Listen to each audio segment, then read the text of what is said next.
You calm? All right. We on girl time. Oh, y'all in here heavy and thick. Is you ready for happy hour? Is you ready to hit the bar? If so, y'all gotta be here.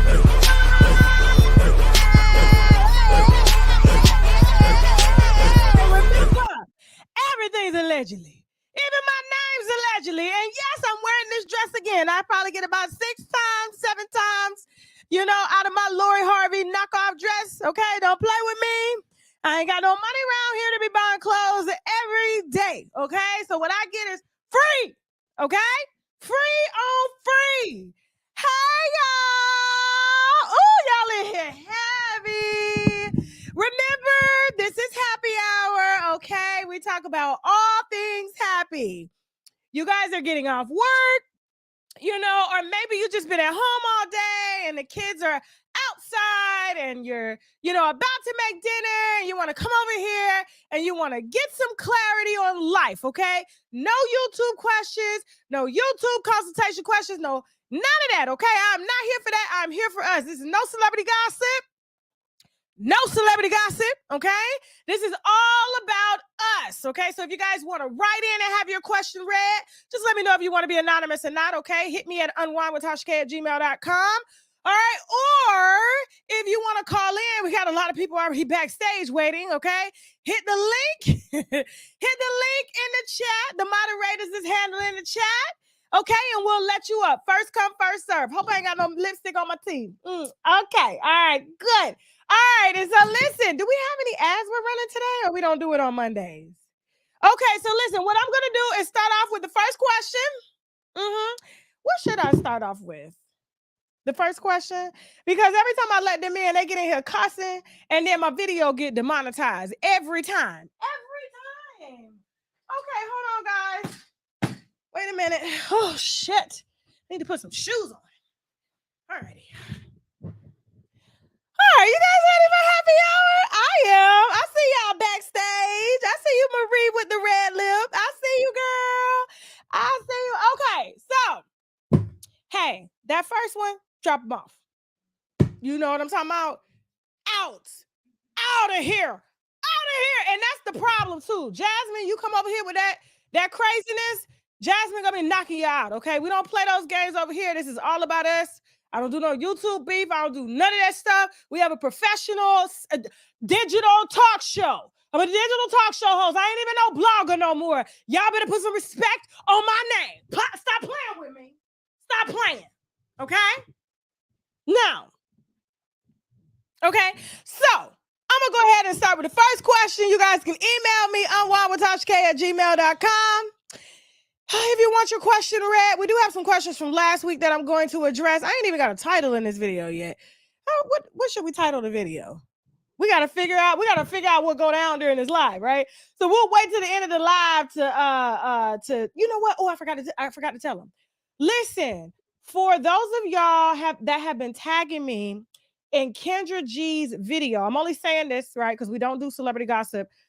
We got an exclusive interview with the young lady who claims that Sandra Bullock allegedly stole her son at birth, okay? And so I spoke with her. I've been knowing this lady. I've been knowing her for about 2 years. I know exactly who she is. Y'all was tagging me heavy in the video, and we're clearing everything up today. If you want to see that exclusive, you do have to come to TashaKLive.com, subscribe via TashaKLive.com to get that wine there. And I got to tell you, it's heavy, bro. It's heavy. Okay. It is heavy. And I want to tell you, viewer discretion is advised. I just hate that my name is always in the middle of shit, but that's what I get paid to do.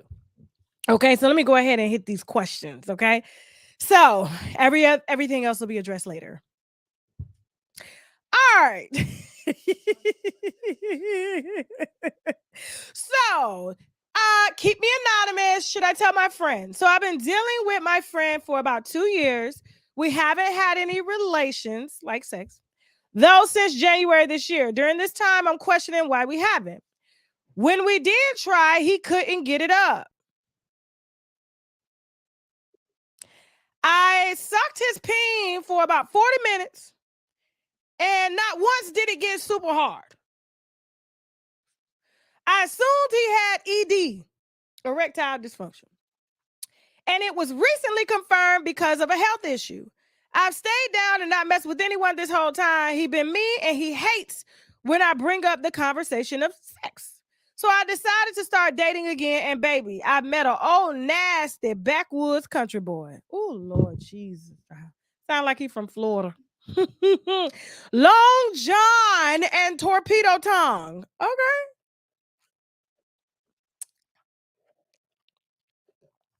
I mean, this man gave it to me. I'm screaming loud. It made the neighbors uncomfortable.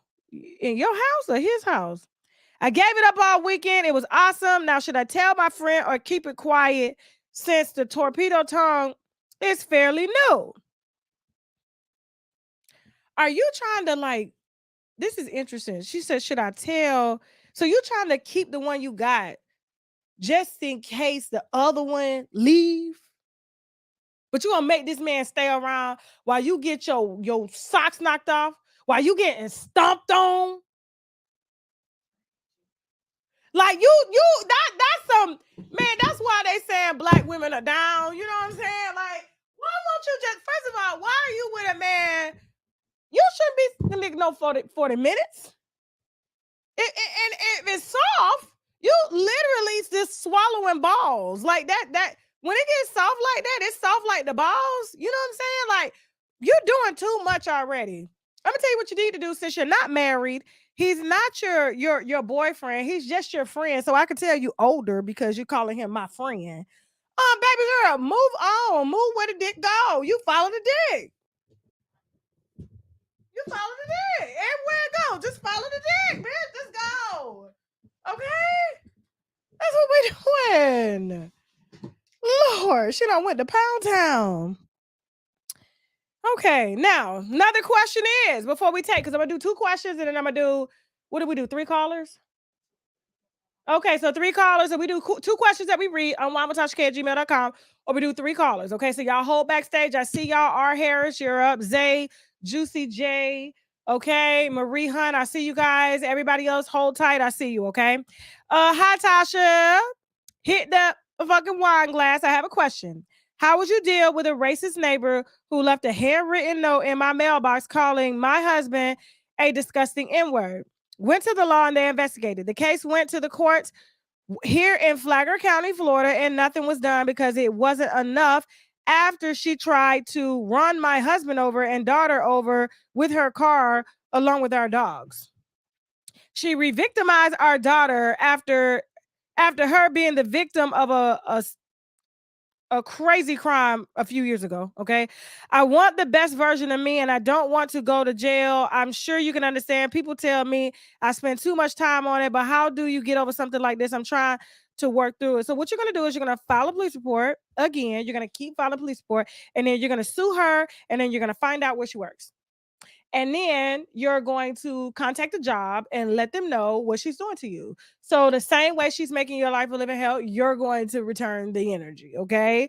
And I guarantee you're going to get a very, very, very, very, very different Karen. Okay. I wish you the best. All right. Now come on up here. Remember, it's only about happy hour. Only questions about you. That's it. Okay. Let's go. Hey, Zay, where you calling from? Hey Tasha, how you doing? I'm calling from Baltimore. Shout out to Baltimore. What is your question? Okay, so it's not a YouTube question like last time. I learned my lesson, so she put me on timeout. Okay. First of all, I just want to say you did look nice for that live show. But my question was, okay, so I've been on an app. It's called Plenty of Fish. The beginning of January, February, and March. Like, it's hard, but this is a male like me coming to you asking you. But I mess with so many different women on that app on the low, and people be wondering why don't they find out about the women that I be messing with. One, I'm very private with what I do and everything and stuff like that. You're talking low. It's like you'll talk loud, but then you're talking low. Oh, sorry. Probably a notification. Let me turn my recorder off. All right, can you hear me now? Mm-hmm. So basically, long story short, I messed with this woman on POF, and I didn't know. I asked her, like, I always ask the question, are you in a relationship or stuff like that? Come on. Can you hear me? I'm sorry. Yeah, I'm telling her to turn you up on my end because it's like you're going in and out. Keep your mouth to the phone. Okay. All right. Okay. So Just like that. all right, thank you. So me and this girl was doing it, and for like a couple weeks. And what really threw it off was I didn't know at the time that she was engaged to a guy. And how I found out was when I threw the condom away, the broken condom, I found a picture of the guy in the bathroom, like hidden, basically. So I didn't really say nothing about it actually until like maybe 3 weeks later. She ended up blocking me off POF. So I was like, okay, well, every girl on POF blocks me anyway. I'm not all that in the bag of chips anyway. I'm ugly as crap. So I end up, minding my business. August was my birthday. And I just had an anniversary of my friend that passed away also. So I was going through a tough time and everything. And so I get a call on the day after my birthday saying, hey, Isaiah. I'm like, who's this? She said, this is so-and-so. I'm like, we're just going to call her Lindsay. I was like, what do you want? How'd you get this number? Because I forgot to get her my number.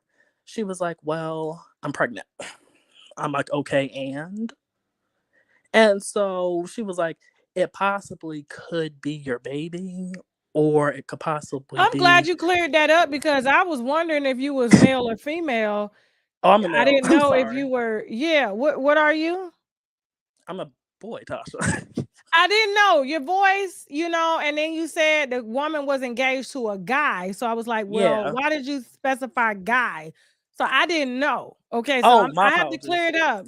There's a lot of transgenders out here. I don't want to misgender you. You know what I'm saying? Yeah. So just let me know. So you are a man, born a man. Yes, I am. Okay, all right, go ahead. Yeah. So yeah, she told me she was pregnant and things of that nature, and I could possibly be the father. So I was like, oh, hold up. So you're engaged to a man. I'm sorry, it sounds so weird, but I was like, so could it be me or his? I'm like, so I'm so confused. She was like, well, it possibly could be 5 other guys.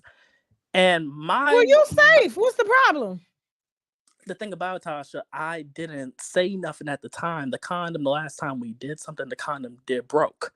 And so I was kind of confused. I was like, so is this my baby? Is this who like, I don't know what to do. I'm just gonna be honest with you. You're just gonna wait on it. Do you want kids? I'll be honest with you, Tasha. When I was young, I wanted 10 kids. Now it's 4. Now I have 2 nieces. Have 4 nieces and nephews all together, and now I don't want none. But it's the fact now I feel guilty because I don't break up happy homes. I feel like I broke up a happy home. You didn't break up happy home. You're not engaged, so that's not your relationship. And you tried to, wear condoms. Obviously, condoms don't work. Does this lady have any other children? Not that I knew of. Okay. And her husband was listen, a firefighter. You just gonna wait your turn to submit your DNA, or you don't have to wait because she's gonna pin that baby on somebody and they're gonna take it. Right. Mm-hmm. Of course. Okay. Anything else you need? I think that was really about it. I just had to also say to you, Tasha, you are the GOAT of IG, Instagram, and the media all together. You know how we roll and everything. Also, I just want to say to everybody on this app that does not like Tasha or is very positive, my friend died a long time ago, like last year and everything. Tasha's videos were the only ones that kept me uplifted and happy. So I just want to really thank y'all. So have a nice one, Tasha. Thank you so much.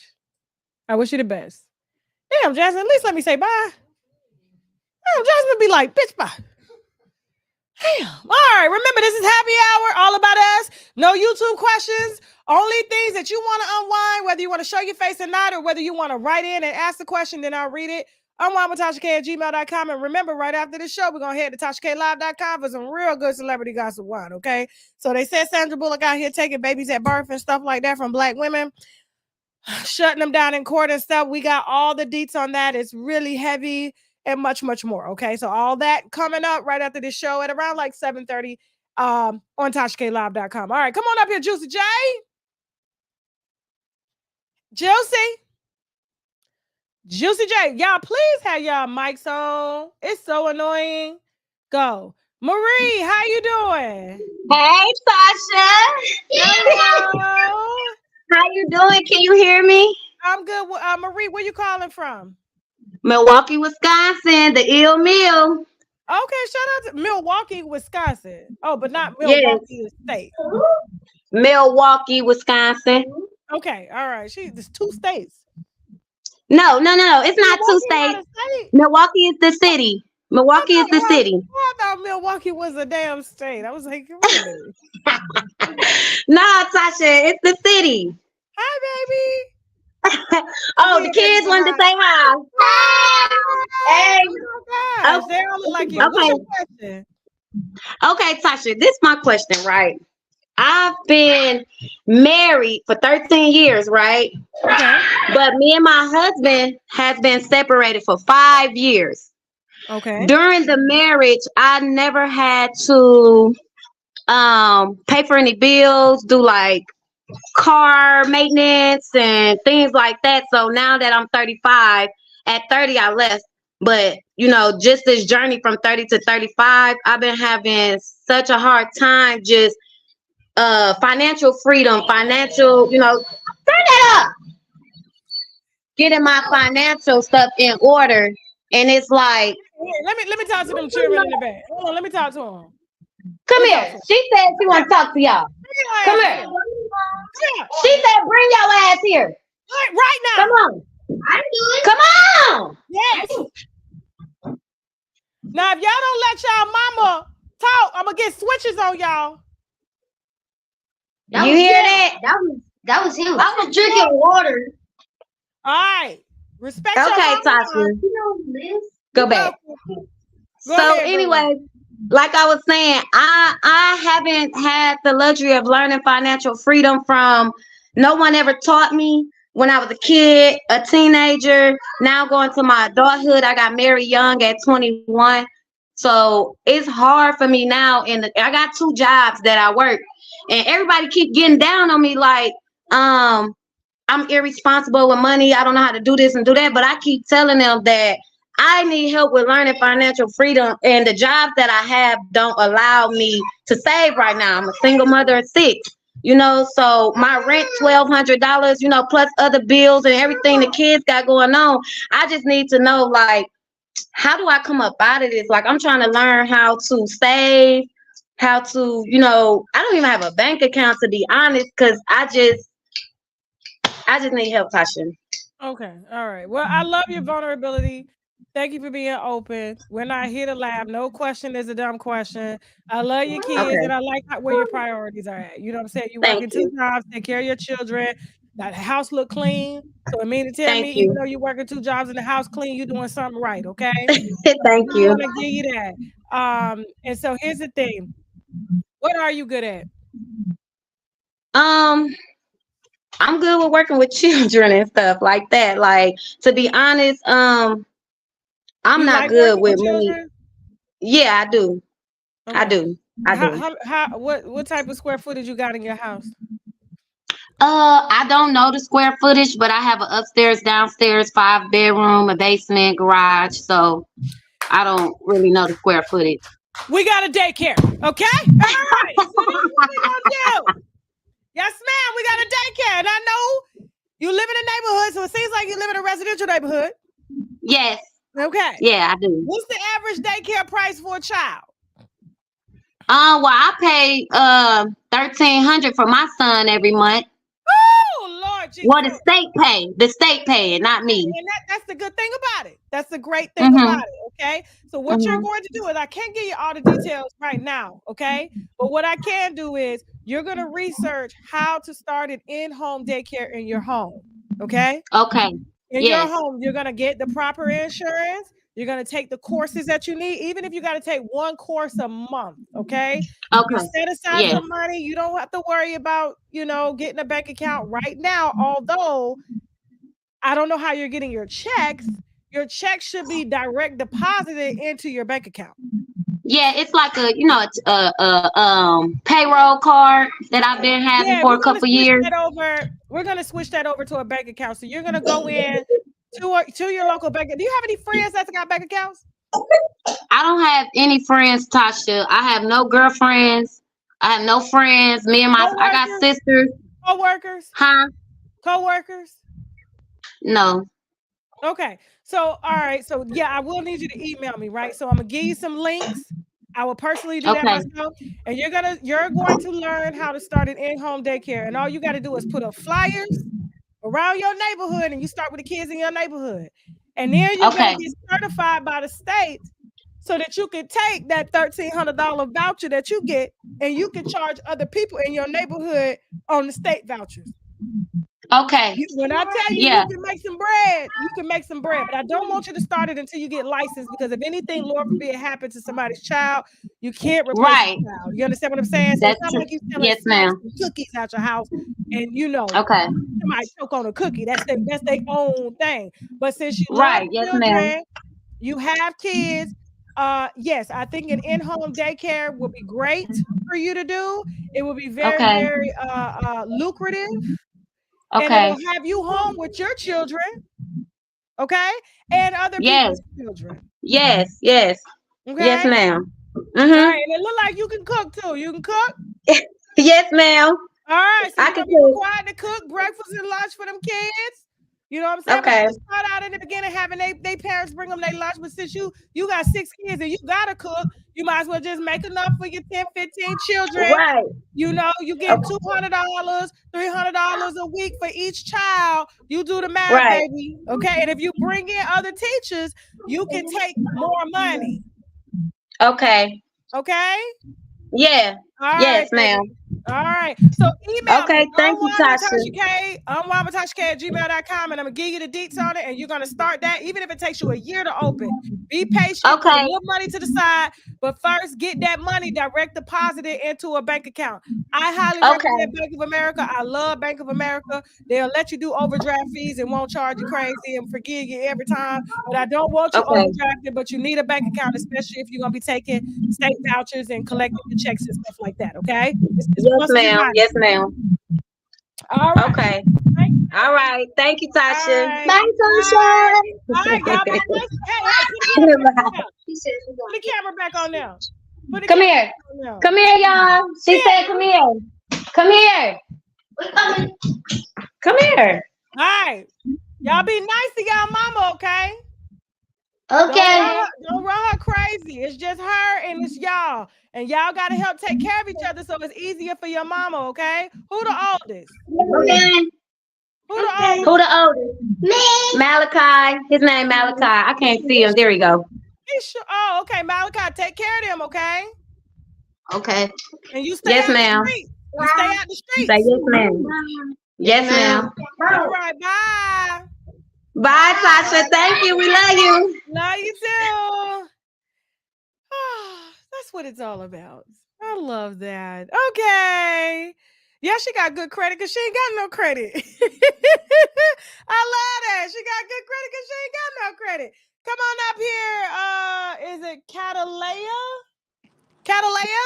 Yes, ma'am. Hey, Tasha. Hey, how you doing? Where you calling from? I'm calling from the H-Town coming down. Shout out to Houston. What's your question? Well, it's not a question. I have some information for the young lady who's just on here. You could go through Child Care Resource. They have one in every state. It's called Child Care Resource Center.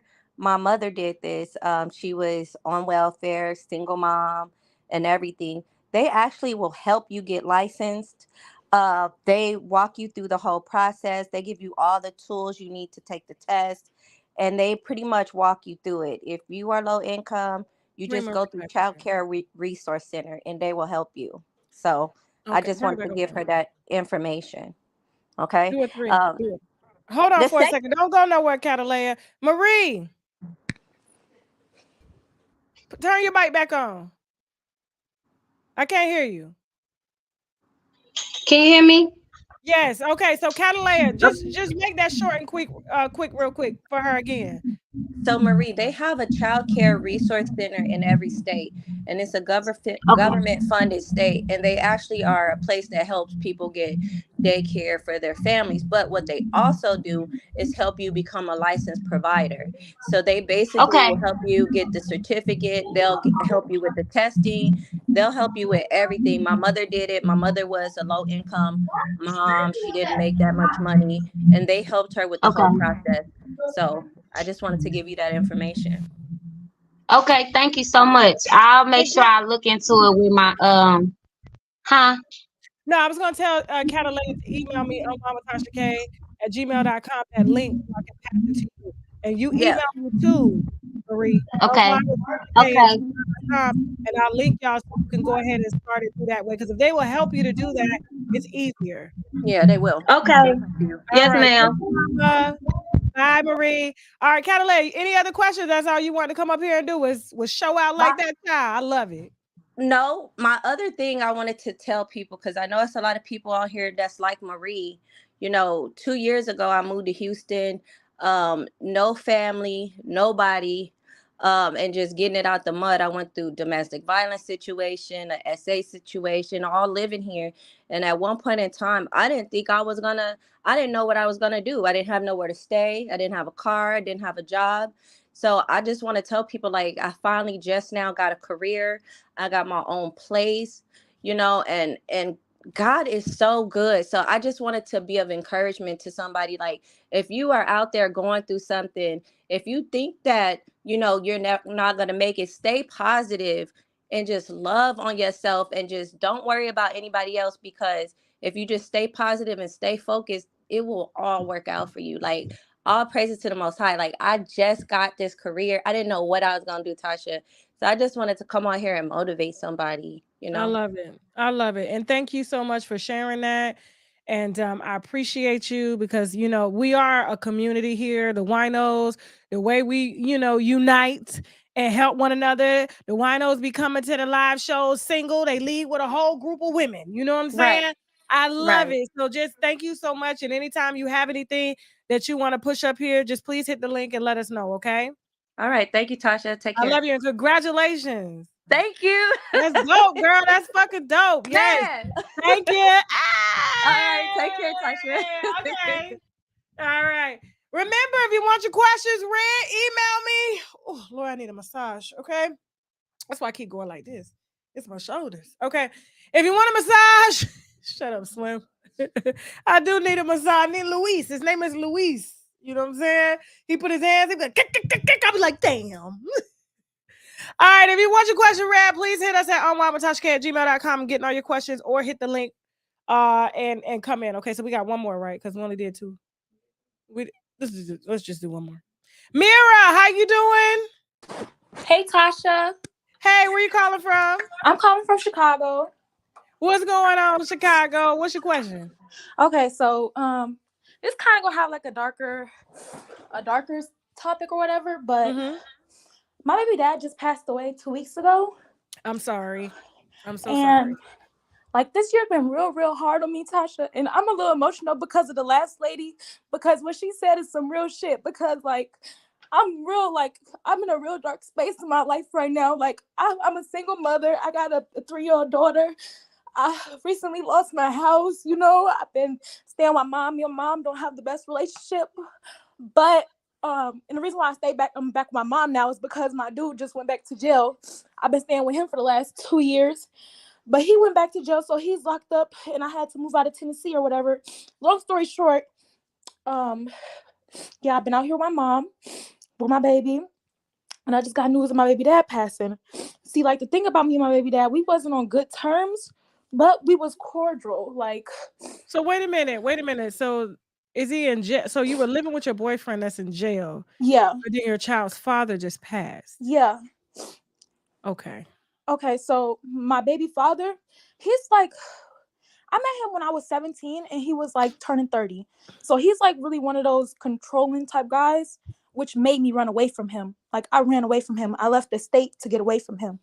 And he also put me through like in a really embarrassing situation, because I had a fallout with my ex-cousin. And when I had a fallout with her, she had made lies on me saying that he's not my child's father and stuff like that. So like me and him went through this real embarrassing period for like the first 2 years of my baby life, because he was like trying to just like embarrass me, demand a DNA test, and make me pay for it. And I just wasn't having it. You know, I wasn't finna pay for no DNA test you're asking for when you know me and you both slept up in your house for 2 years and created that kid. You know what I mean? So I finally gave him the DNA test recently, like last year, December. We got the results back like in February. So this year, he's been like cool. Like we've been like calling, texting. He been wanting me to plan a trip to bring my baby up there to Minnesota to see his mom and stuff like that. And I just never did it, mainly because I was in a relationship with my dude and he was controlling. Like it was just too much going on. But long story short, yeah, when he went to jail in May. That's when my baby dad really start connecting. Like we really start like just building a bond. I had made a post on Snapchat about my ex-boyfriend and said like, you know, free him. And it was a picture of me, him, and my daughter. And my baby dad, he kind of went off on me. Like he called me all types of bitches, called me dirty, said I'm not fucking with you, don't ask me for shit else. And so usually I won't respond to him, Tasha. I usually would just let him be. I would leave him in the Snapchat and I would just ignore him. But this day in particular, I had time. And when I tell you, I cursed him out really bad. I said things I really wish I could take back. I wish death upon that man. I said a lot of shit to him, Tasha. And then 2 weeks later, Tasha, they told me that he got shot 9 times and that they left his body out there just for hours. He got shot 9 times at like 3 in the morning, and then I think they finally cleaned him up like maybe like 5 in the afternoon and stuff like that. And I just seen people like on Facebook, like Snapchat, everybody posting about him, Tasha.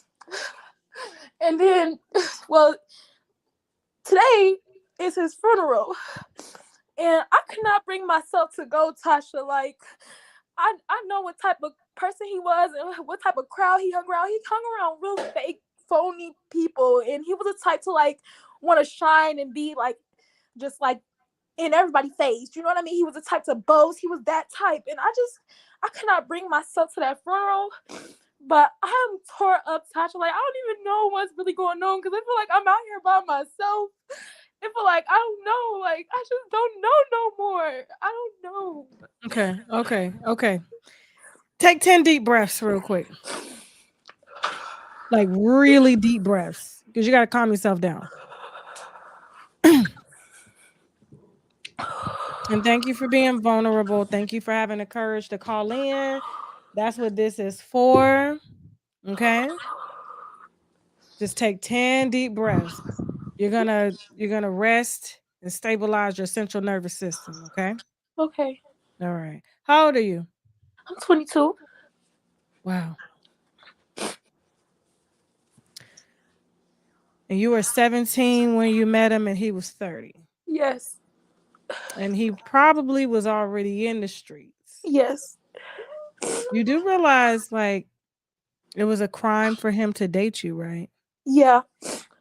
Okay. No, when he would deny this to this day, but it's so crazy. When we had first met, I lied about my age. I'm not gonna lie, Tasha. I was a fast kid because I was living in a lot of shelters when I was young, and me and my mom didn't have the best relationship, so I was really off by myself.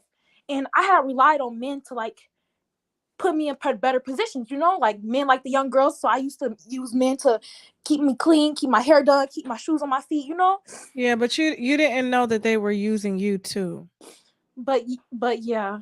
And you were a child, and it's kind of like dangling toys in a vulnerable child's face. Yeah. And they're gonna take it. It's kind of like offering a child candy. Yeah. You know. And so for you to say that you were fast, I get it. You know, and Chicago does, you know, put kids in like a faster paced life, but you do realize where this lifestyle is headed because your baby father is being buried today. Yeah. How's your baby? She's 3. Or you said, how is she? How old is she? She's 3. Okay. We both have birthdays in September.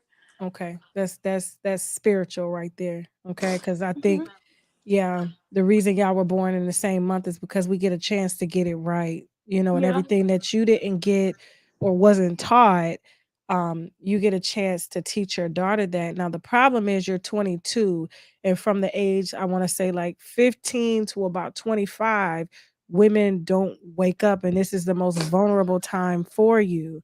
And you've already experienced a lot of trauma at such a young age. And so I need you to take a deep breath, and you're gonna have to grieve. That's your child's father. I get it, you know. I get that. And some people can't take funerals, but I want to tell you this. The lifestyle he was leading was going to lead to that anyway. Yeah. You didn't have any power over that. You didn't pull that trigger. You didn't put him in that position. You didn't put him out there at 3 o'clock in the morning. You didn't do that. Yeah. Okay. All right. And I know it's hard for you to get that through your head because you're connected with this man because he's your child's father, but you did not do that. And one day I know you will forgive yourself and understand that. But Yeah. right now it's too fresh. Here's Yeah. what I'm going to say. Okay? How's the relationship between you and your mom now? Like, Tasha, me and mom, it's so hard because I live with her. So I try to be respectful, you know what I mean? But people would take advantage of you. People would do you wrong, treat you any kind of way. I know, but like this is your mom. Like you're back in her house, right? Yeah. Okay, so how was she taking advantage of you in her house? So like, me and mom. Okay, so my mom don't like me because I was the child that I feel my mom doesn't really like me as much as she like her other kids because I was the child that. Okay, so I was molested when I was younger, Mm-hmm. and I was And molested I'm by my. sorry that happened to you. I was molested by my brother. And you okay? So when that happened, I told my mom about it, and my mom she went to punish him the next day. And then she took me to go do like a little rape kit and everything like that. So the police showed up to our house. So when the police showed up, my mom really wasn't going to say nothing. She was not going to tell the police what happened. But me being fat, like me being grown, I went out there and told the police what happened. So they took my brother away, and he wasn't in our house until at the age of 18. And my mom, like during that time, like me and her, like we would get into like arguments and stuff like that. I was already a traumatized child. You know, that's how I'm looking at it. Like I was a traumatized child. Instead of my mom like dealing with me and my anger issues and stuff, she threw me to the state. She put me in group homes, juveniles. She told the state that she didn't want nothing to do with me. Like all up until the age of I was like 16 and I got home. Like she had me on medications and stuff like that. Like she never took the time to like raise me. So when I got home, I stayed with her for a little bit, but then I ran to the streets, Tasha. I'd rather stay at shelters, I'd rather go do it myself because I never could me and my mom never had that. And then so coming back here, I tried to talk to her about it like me and you never really had the connection and like I want us to have. And she just she just don't care. She told me to write her a letter about it. She said she's not going to talk to me about that. Like I could write her a letter about that, but I'm not going to talk to you about that. But I agree, I kind of agree with her because your energy is probably a lot for her to take in and realize and sort out. But when you put it on paper, it makes it easier for them to process what you mean. Yeah. Because like you said a lot here, and then the more you talk, there's different layers to what you're saying. And that's why journaling is important. I Writing just started journaling too. writing a letter to your mom, I wholeheartedly agree with that so she can get it Yeah. and read it over again and process it so that she'll know how to approach you. Yeah. So she's basically telling you how to communicate with her. And Yeah. also what I want to say is I can't speak for the pain and the trauma and the torture that you went through as a child. I can't speak for that, but I can speak for what's going on right now. And your mom has you in her house during a very like kind of like sensitive time that you're going through. Yeah. And I know all the past comes up, but you kind of got to focus on right now. And, she's put aside her feelings or anything that you've gone through to let you back in her house with her grandbaby. Yeah. How does she treat your grandbaby? How does she treat her grandbaby? She treats her good, really good. She's Right. a big support to me. I would Okay. never knock her for that. Okay. All right. And so right now she's supporting you during your most vulnerable time because she wasn't there for you Yeah. in the past, but she's not going to be able to fix the past and right now at the same time because you're going through too much. Yeah. Okay. And so you got to kind of take it one step at a time. So you're not working at all right now, right? I'm a dancer, Tasha. Okay. All right. So you're a dancer. How much are you making? I make probably 1,000 to 800, like 800 to 1,000 a night. Okay. Have you ever tried serving? Like what? Tables. Oh, no. Okay. So I was a server on and off for about 20 years. Yeah. Even transitioned from serving into what I'm doing now. Yeah. I've been doing this on and off and kind of carried the two at the same time. And what I love about serving is I transitioned so many strippers into servers because I would kind of do the math. And I worked in a strip club as a bartender, so I kind of know how it goes. Some nights you cannot make nothing and you got to pay the house, right? Yeah. And then some nights can be really good, but it's about that stability. And what I loved about serving is every Thursday, Friday, Saturday, and Sunday, even Monday, Tuesday, and Wednesday, people always eat, but people don't always go to see strippers. Yeah. You know what I'm saying? And not Yeah. people, and with inflation now, people aren't making the same kind of money that they're making. And so I would say for your safety, for your stability, for your child's stability, for that instant cash that will come every day. It may not be $800 every day. It may be $300 one day. It may be $150. It may be $200, but it's a lot more consistent than I make a really good night here and then I don't make nothing for the next 3 nights. And then you got to go hustle. You got to put yourself in situations that you don't want to be in. Yeah. You know what I'm saying? With men and stuff like that, and probably do things that you don't want to do. I would say I would ask and beg of you to get out of the dancing and go and get a waitressing job and work your way up, whether it's, starting at Red Lobster or Olive Garden. And then once you get those skills, because you sound like you got really, really good, like, you can talk well, you know how to articulate yourself. You're very likable. I could kind of get that you know how to express yourself. Thank And you. that's what people tend to like. And you're very passionate, so which is good. And so you transition into a serving job. And it's not going to be as glamorous. You ain't got to drink. You ain't got to put yourself in a safety situation. And you could be home at night with your baby, right? You know what I'm saying? And you may make $100, you may make $150, but at the end of the week, you'll probably be making, anywhere from $1,000 to $1,500. You know what I'm saying? And that'll be $6,000 a month. You're able to balance your bills because you know how much you're making. And then you could take that, get your own place. But what I would say, as opposed to getting your own place, talk your mom into moving out of Chicago with you to somewhere that's a lot more stable so that your child doesn't grow up around what you've seen, okay? And end up dating men that wound up in the same situations that her father, is in. Yeah. And your baby daddy, and you get away from dating those guys that are in the streets, because this is what it brings. Yeah. Okay. It's either jail or it's either death. There's only 2 ways out, and it's not going to be any other way. And you don't want that around your child. You see what I'm saying? And so, like, ask your mom, like, hey, mom, you ever thought about moving? And move somewhere, move down south. Yeah. Somewhere where you ain't gotta see the same things that you saw. And then you and your mom can really bond and you can get some therapy, whether it's therapy for you or therapy for you and your child. But right now, I really want you to concentrate on getting stable. And getting your money stable so that you can depend on yourself. And once you get that money stable, then we're going to add therapy into the mix. And then you and your mom can start working on a transition plan, because you're going to need her support. Because I don't want you moving down south or moving out west, or something like that, or up north, and you don't have nobody to watch that baby. And then all of a sudden your baby is getting touched on. You know what I'm saying? Because you having to depend on people that's not family. Right? But your mom is in a different space, and I'm sure she would want to move the fuck up out of Chicago. Okay. And so, what I want you to do is, I always tell people this: email me on unwindwithtasha@gmail.com.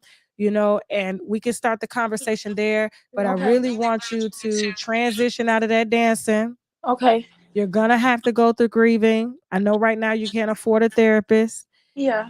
Get you a serving job, a waitressing job in a nice restaurant where people go do graduations and stuff all the time. Okay. Get on your feet and think about moving the fuck out of Chicago. Okay. Okay? Okay. All right. You All right, got this, Tasha. okay? Thank you so much. I No watch problem. I watch you every day. Like all Oh, your thank you, videos, I don't mama. watch And them. I'm praying for you, okay? Thank you. Okay? Thank you so much. All right, no problem. You Please have a email great me. day. Please email me. I will. Okay. All right, bye. All right, that was a lot. But she gonna get through it because she listening, so she was very open to it. So yeah. All right, so happy hour, you see, is about us. Some questions not as heavy, some questions are. It just depends. That's what this hour is for. So if you want to write in, please feel free to write in on winewithtasha@gmail.com. I'll read your question, or if you want to call, hit the link in the chat. We got a lot of people waiting backstage. Takesha, you're next. I think it's Tashika, you're next. It's Possible, Vibes, B&B, and more. Okay, so just stay right there. I see you guys all backstage. Okay, and we'll get right to you. Okay, so all right, happy hour question. Tasha, I met this guy on a dating app. We went from 2 dates and we really had great chemistry. And he was already saying that I'm his and he's mine. He's talked about wanting to get married and have kids. He said he felt so lucky to have me and that I want to make him happy. I felt that way about him too. The 2 dates were at his place, and at the last time I saw him and we had sex. Okay, so that's the 3rd date? Or is that the 2nd date? Did you get that, Jasmine? I know you said on your live, oh no, oh hell no. You don't get to blame me. Okay. The 2 days were at his place. And the last time I saw him, we had sex. I know you said on your live before, if you like him, then put it out and try it. To be sure, you like the dick before getting emotionally attached. I did say that. I did. I don't believe in wasting time, but make sure you use condoms. You know what I'm saying? Because you could get a grip of it. He may not make you come, but it may be like, well, he almost got me right there. So if you get feelings, the more feelings you get for a person as a woman, right? You know what I'm saying? The bigger that orgasm will be when you get there, right? So we text a couple of times since having sex, but he's completely pulled back and is no longer texting me. I feel disappointed, but I'm not going to chase him. At the same time, I want to call him and just ask what happened. Should I do it or should I leave it alone? See, that's why I like having sex on the first date too, because guess what? You get to figure out if you want him or not. Now there's a different side to this. So let me tell you what he just did. He just ran a play on you, right? So basically, you had great chemistry. You met him on a dating app, which was a red flag. Okay. Finally got a woman. Woman ain't giving up no pussy. And so basically he told you everything that you wanted to hear. I'm his and you're mine. And basically he bust you down. Now the problem is you ain't have enough game to see game coming. And so, but when you let a guy know that you're into him, that's a mistake. Because you ain't supposed to be calling him at all. Men love to chase. Period. Okay, they don't want nobody running them down and chasing them down. You know what I'm saying? It makes them feel like, okay, I've already accomplished that. There's nothing more I need to see. We're done here. But if you would have just fucked him, I can cuss now, right? Okay, so if you would have just fucked him and then call him, he would have blew you up. He should have been looking for you, not you looking for him. And anybody telling you on the first date, because men don't think like that. Men want to bust you down. But see, if they don't see you coming, then that means they're going to chase you. But you don't go back and chase him. So don't call this motherfucker. You just got ran a play on. But you're going to learn the game. And I'm going to teach you the game. If this is somebody that you truly want to have sex with, and he ain't even got to run game on you, you want to do it because you want to do it, you do it. But don't do it and think they're supposed to be in a relationship with you. You may do it just to be like, you know what? I don't think we got no chemistry here. I'm glad I tried that. Goodbye. We're out of here. But don't go begging. There's no begging in baseball. No. I'm going to have to rewrite the playbook. That's what happens when you don't get to explain everything. You know what I'm saying? So I'm gonna take responsibility for this. You fucking don't call them. You fucking don't call them. You don't fucking then expect them to be in a relationship. Men don't work like that. The men gotta want the pussy. You gotta make them want the pussy. And when they call you, you don't answer. Then they feel like, well, what's wrong with me? Every time. Did I not put it down right? You don't tell them. You make them come to you again. And then when you call them back a few days later, oh, I'm busy. Give me a couple days. Let me call you back. You bust him. Bust him in the chest. Oh, did she just run a play on me? I did, but the whole time you want him, but you want him to work for you. And if he gonna work for you, he gonna do what he gotta do to come chase it and get it again. That's how niggas work. Okay? You just run that game on them. Did I make myself clear? Mia, don't you blame me for this. Damn it, I'm being clear now. Tashika. Is it Tashika? Girl, Yes. where you at? Hey, Hello? baby, where you at? Yeah, you drive. Hello? Are you stationary? Yes, I'm stationary. I'm at work. I work night shift. I'm from What you doing that night Tasha, shift? I love you. I love you too, baby. You're supposed to be working. I don't want you to get fired now. What's going on? No. My shift is 7 at night to 3:30 in the morning. Where you calling But from? I'm calling you. I'm calling you from Queens, New York. I live in Queens. I work in Brooklyn. Okay, don't tell us where you work. I don't want nobody stalking you at your job. What's your question? I don't have a question. I would like for you and the winos to pray for me. Okay. So We doing about prayer a year lines ago. now? We doing prayer lines. I like that. Go ahead. What's prayer? Okay, so what happened was a year ago, I bought a house. Okay. The mortgage is $5,000. Mm. And I haven't been getting a lot of overtime. So instead of being able to pay the full amount, I've been paying half and partial payments, plus the other bills. I don't have any renters for the house. I prefer it that way because when I was 6 years old, I was raped. I'm from Guyana, and I was raped. So, and I have a daughter. I'm a single mom. Her father doesn't give me child support. And I like the house being for myself. When my daughter Olivia visits, she has two friends, Kamala and Sally, that come over to my home to be with us. So I really don't like the idea of like having someone live with me as a tenant. So I just wanted the wino. Even a woman? Even a woman? I don't trust nobody, Tasha. I'm 41 years old. I have no friends. When I leave work, it's just me and God driving home. When I'm home in the house, it's just me and God.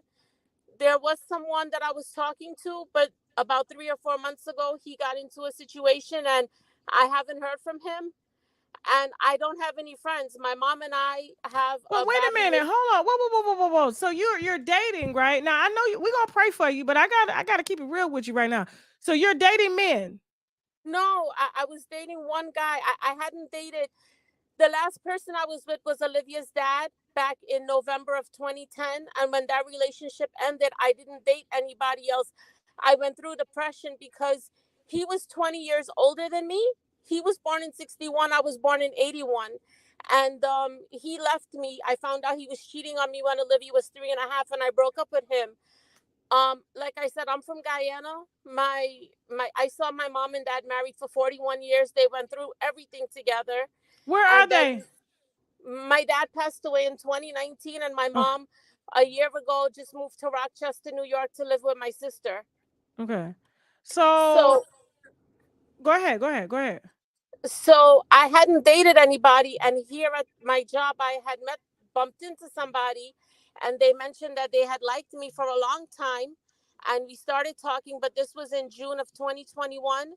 We were seeing each other for 2 years, from 2021 to 2023, and in August, he got caught up in an altercation with the streets, and I haven't seen or heard from him since August. So you think he dead? I wasn't dating. It's something he did that I know about that I don't want to speak on. It's cool. But here's what I'm gonna say. Listen, we're gonna pray for you. I promise you. We're definitely gonna pray for you.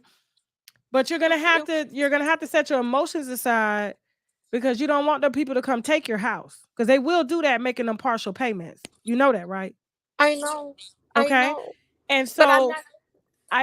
I want you to see the logic in this. If you can date a man, then you can trust a woman around you. Do you understand me?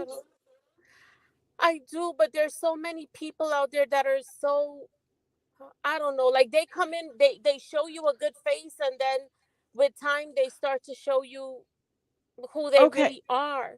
Okay, but can And you I at like least, the can privacy. you Airbnb it? Like a room? There's so many people that come and you Airbnb it, and they have a separate entrance and go in that entrance and they're out. Like you gotta start thinking smart here, or move and rent the house out for double. How many bedrooms is it?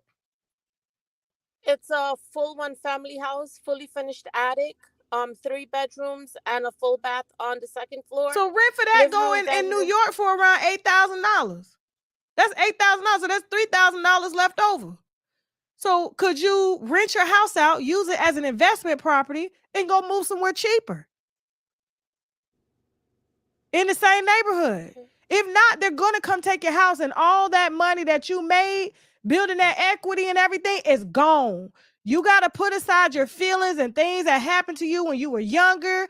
I don't get it, because you're able to date a man and trust a man that you don't even know where the fuck he at right now. He could be dead or with his wife.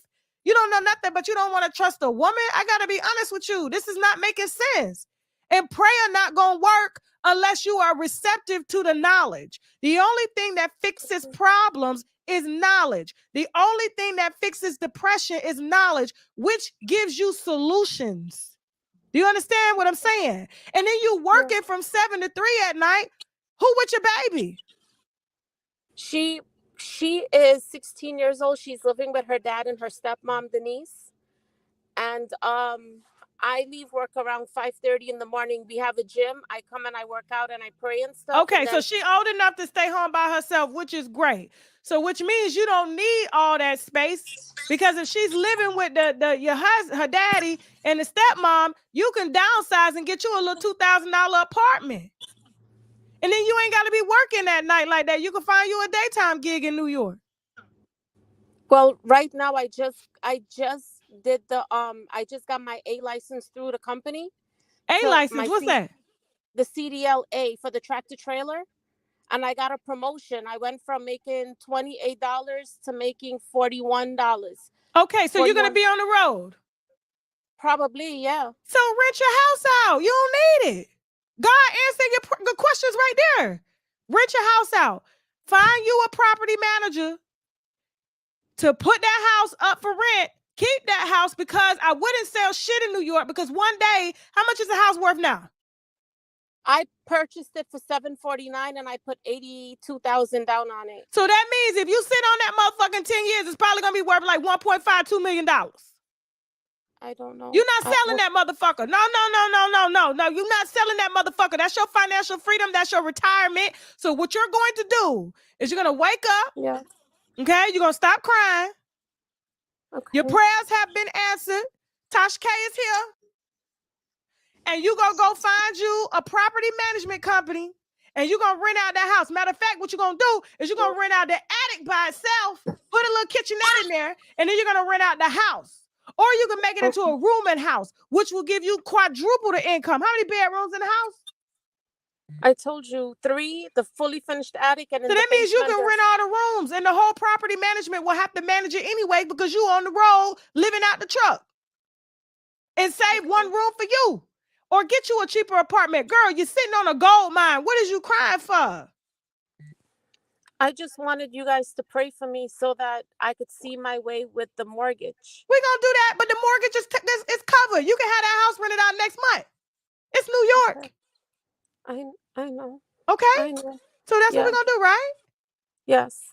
Rent the house? And you're going to take that money? Because you're going to get like let's just say, you know, you get with a property management company, tell them to literally look at it as an appraiser to see how much income you can make from this one house in New York. You probably can double it for about $20,000 a month. Your mortgage is $5,000. You're pocketing 20 grand. Probably gonna give fucking the property management company a percentage of that, which you'll probably take home like $18,000. That's $18,000 a month in your pocket. Extra on top of you having a CDL. Okay. I'm a numbers girl. This is how I work. I'm all, you understand? So we're gonna pray for you, but I'm gonna pray that you take this advice and you use it. That's what I'm gonna pray. I will. I you promise you, me? I promise you. I promise Okay, stop crying. Stop, girl. You hit the jackpot. Stop crying. You got No. a house in New York. You listen. You don't understand, Tasha. My life has been so hard, and I was looking at your happy hour show last week. An older lady called in because she said, I don't know her name, but she said she had smoked crack and been in the streets for 21 years. Yeah. And she was calling you because people were giving her gifts. Mm-hmm. And she said, Tasha, I don't know how to do any of this. And you know, she said, God led me to you. And I know how I'm feeling because when I get my bills, I like to pay them in full.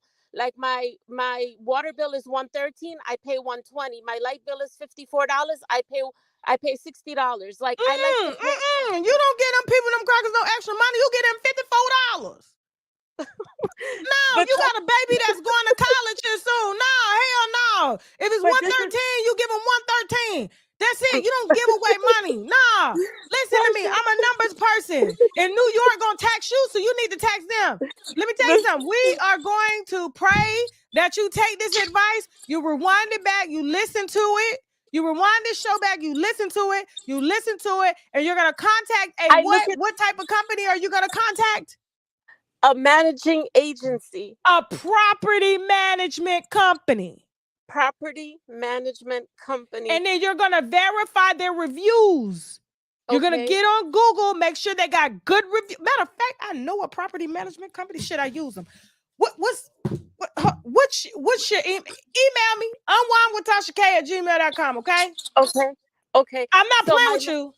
Listen, my lunch break is 12 to 1.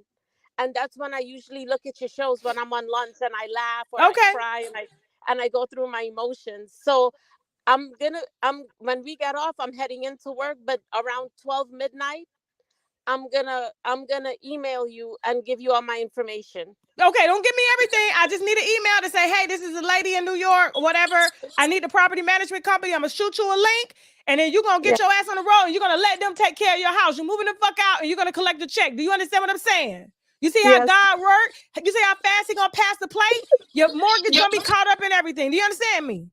Thank you so much. No more bills for you. All your money is caught and you're gonna sleep your ass in that truck. Okay? Bye-bye, baby. I love you. Bye. I love you too. Okay. And I love Tonto. Anytime. I know. We love Tonto ass too. Shit. What child? Y'all say I can't drink no wine today. Oh, Lord. Ain't nobody cash apping nobody. Damn it, you're going to work. You feel better that way. Who is it? It's possible. How you doing, It's Possible? Hey, Mrs. TV. Hey, Mrs. TV. What's your name? How you doing? Where you calling from? I'm good, baby. What's your name? Where you calling from? Well, my name is Keisha. I'm from Broward County, Florida, baby. Shout out to Keisha. Shout out to Broward County. That's where I'm at, Broward County. Okay. Yeah. So what's your question? That first of all, that last that lady there made me want to drink tequila. I don't want no wine. I want tequila after her call. Jesus. It's just a knowledge. So Tasha, it's just a knowledge. Yeah. So Tasha, let me ask you a question. So I'm tipsy. So I'm an immigrant. I've been here since 1990, and everybody keeps telling me to get married for my papers. And I don't feel like I should do that. Get married for your papers? Yes. Okay. My life is not what it should be. Like, I have a lot of hindrance, but it's a complicated situation. I still pay taxes. I have a social. I can get government assistance. Yeah, but they can the deport lawyers your ass are at saying, any time, right? So what you yes. Ooh. So what should I'm from the Bahamas, and I think it's a mental thing with me because I don't play with the institution of marriage. Like, I play with a lot of things, but God, I don't play with. So is it my mind, or should I? Two different things, right? Mm-hmm. You could be spiritually married to somebody under God and be married that way. But in the United States, you need that paperwork. You understand? Especially if this is where you want to stay. Right. But there's plenty of gay men. Oh Lord, this lady. I ain't telling you to commit no crime or nothing. I'm not saying that. What I'm Right, saying right, is, right, right, right. there's plenty of men that you can choose from. Yeah. So Bye. okay, You good. that's You pretty. got it. That's probably what I wanted to hear. Like, just Okay. because you I ain't gonna married get and like, you. don't Bye. get allegedly. Bye. Bye. All these damn gay men out here. The hell? Okay. Vibes, B&B. What's going on, Tasha? I'm good. Why you in a podcast chair? You trying to clout chase? What's going on? No. I'm just in my office. I'm actually a Okay, why property your manager. camera foggy? What do you say? Oh, Your hold on. camera foggy and blurry. Wipe it out. Go get your Windex wipe. We'll That's wait. it? Get your Windex wipe. Okay. We'll wait. Go ahead. Hold on 1 second. We'll One wait. second. 1 second. You got a black robe. Yeah. Yeah. Okay. What's your name? Deontay Mac. Deontay. Where you calling from? From Miami. I actually met you yesterday. You didn't meet me. I did. You were at the Freehold, the stunt lifestyle event. That wasn't even yesterday. Thank you. Go ahead, Tony. How you doing, Tony? I'm good. How you doing, Tasha? Fantastic, baby. Big up yourself, Queen. Big up yourself. Where you calling from? I'm in Denver. Shout out to Denver. It's cold up there? It's kind of chilly right now, but it's still good. It's still a great day. It's beautiful outside right now. I'm actually picking. Oh yeah. So here's my question. I had a SneakyLink. Like we actually took each other's virginity when we were younger. Okay, hold on. We on. grew up, went our own ways. Wait. You have a man? I don't have no fucking man. I don't want one. Okay, so why you say you had a SneakyLink? Because he got a bitch. Can somebody put your face with the nigga? No. You don't think the bitch know? I mean, come on now, bitch the bitch, right? No, she can't know because okay, so let me tell you, let me lay it out. Let me lay it out, Queen. Go ahead. We took each other's virginity when we were younger. We went our own ways when we got older. Okay. His bitch is like sick. Like she's bedridden and shit. Like she got sick. We're young. What is she sick with? So she can't look on social media? No, I don't know what she could do. I don't even care. Is she really sick or is that something that No, like really sick. Like he's her caregiver. Like he have nurses coming in. Like she wears the diapers. Oh God. But he told me we were good until he told me he had sex with her. When he told me he had sex with her and she's in Depends, it like turned me completely the fuck off, right? So where is this question going? Like, I don't know how to tell him, like, he turned me off. Like, I don't know. I need to know just, I don't want to be fucked up about it, though. You know what I mean? Because he called me, he be like, Tony, I need to see you. I need to talk to you. I need to convey in you. And I be curving him. I be curving this nigga, right? But I need to just tell him, and I don't know how to tell him because I really don't want to hurt him. Like, you turned me off when you told me you had sex with that lady. Well, I mean, did he at least wash her pussy and ass first before he hit it? Man, this dude done got, he's not hot like he used to be. Like, he done got fat and shit. His ping ain't pinging. And then he done had sex with the lady with the Depends on. With a Depend diaper, you think he gonna watch this show? I don't give a fuck if he do. Maybe this will be the way he find out I don't want him. I can't have no. Because I don't want to be mean. Like I've always been I don't want to be mean and be like, I don't want to fuck with you. Because then he gonna be like, why? Yeah. I don't want to go through that. Well, I mean, the good thing is that he's a sneaky link. So you can sneak off. I'm trying. This bitch done pulled up on my crib. You showed him where you stayed? You never show us. I've been knowing him. Like, I'm 47. Wait. No, wait. I'm 47. I've been knowing him since I was 12. So he been there. So you need to move to state. Yeah.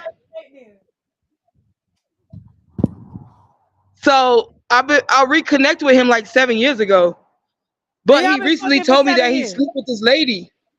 Y'all been fucking for 7 years. Yeah, because I was married for 19 years. I left my ex-husband, and you know, when I want to get my back scratched, I go to that motherfucker. I'm really exclusive about what I do when I do what I do with my thing. So you was cheating on your husband? No, I never cheated on my old man with him. No. Never cheated on my old man with him. Okay. But when I left my old man, I Is hooked he back up with him. is he married to the lady though? Yeah. Well, that's his wife. You know, like you can't. Come That's on why he said he now. did it, because that's his wife, and if she Did have she those ask? needs, he got to fulfill them. He really do though. She want to go out with some dick. I mean, can you at least put your feelings aside? What do you expect him No. to do? If it was your husband and he said, "Baby, please just suck my dick one more time. Take the diaper off one more time," you know you would wash that dick with soap and water and suck that man dick into the grave. You would do it. Oh my god, that's so disgusting though. It may be disgusting, but like, listen, it's Like, till death do us part.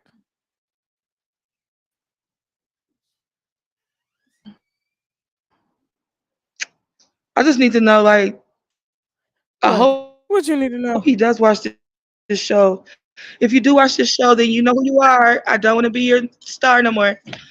That's just why. Bye, Tony. Bye, Tony. Bye. Bye. Yeah. Bye. Bye. What the hell?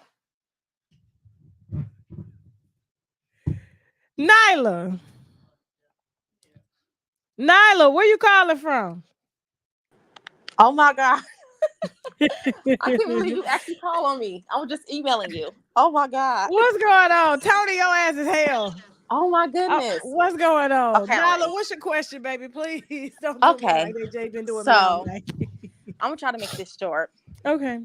I've had a sugar daddy since I was 24 years old. We like sugar daddies. Shout out to the sugar daddies. Yeah, and he has been like so good to me. He has taken care of me like through everything. I can't believe he even put up with me all these years. It's been like, I think this makes 9 years already. 9 years, a sugar daddy. That's a relationship. Yeah. Okay, so like I said, I can't believe he put up with me all these years. So what's wrong? What's the problem? Fast forward to the pandemic, my dumb ass being a selfish bitch, I end up getting back with my ex and moving to Miami with him. It didn't work out. And so I came back and he picked me up from the airport. When I got back, he made sure I had my apartment straight, my car, everything, you know? Okay. And one day he sits me down and he tells me that he's been seeing this girl in the Philippines, right? Mm-hmm. And so at first I didn't take it serious because I'm just like, this girl way across the world. He's never going to meet this girl. She probably finessed him anyway. So I've come to find out she was real. And then he ended up going to see her. So when he came back, he was just like, okay, well, I'm going to go through with the visa. So when he tell me that he's going to go through with the visa, I'm just like, damn, this is serious. Like, he really about to move this bitch over here. So I already know, like, when she does get over here, I'm not going to be able to call him, and it's not going to be the same because he's going to be focused on her. And he's not going to be focused on me anymore. And it's just like, should I just let him go and be happy? Because I haven't been the best in the last 9 years. I haven't been like the best person to him. So should I just let him go and be happy with this girl, even though she probably finessing him? Or should I fuck it up? And I don't know. I mean, has he wanted to make things official with you?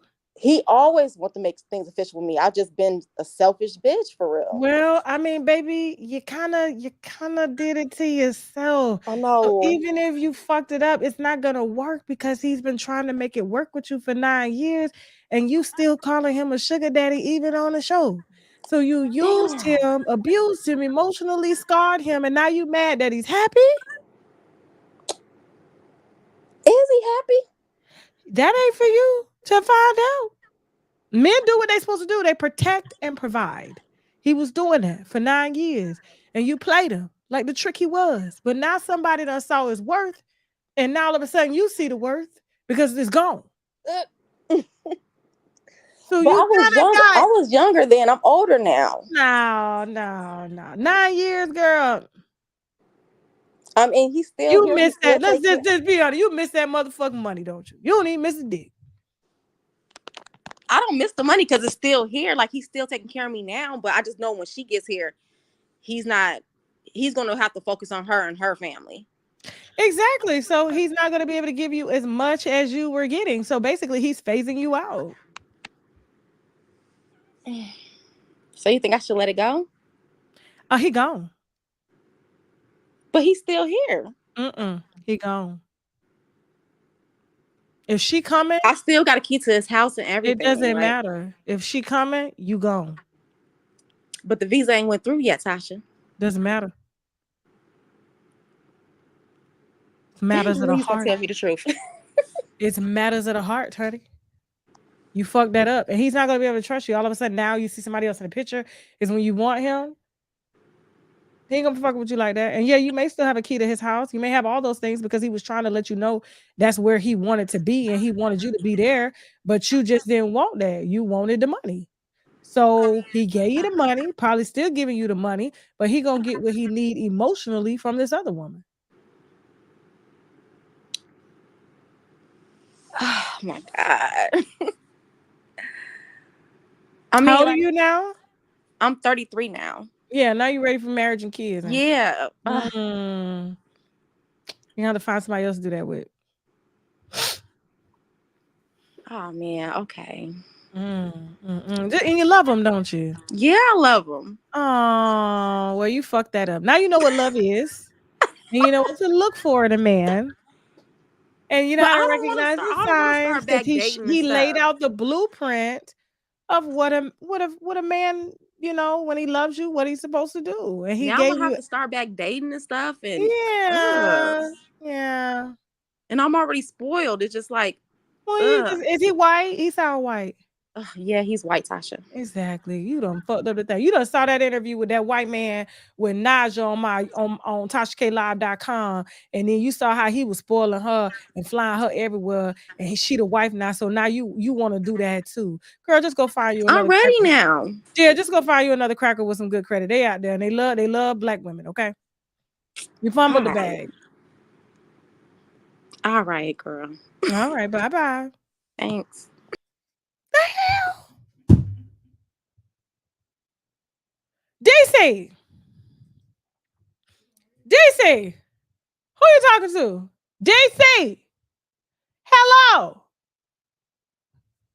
I can't hear you. I'm so sorry, Tasha. Oh my gosh. Why you put glasses on? Because I wanted to be just like you. You put your glasses on, don't you? I put my glasses on What's your too. name and where you calling from? All right, I'm Corey and I'm from DC. So Okay. So what's your question?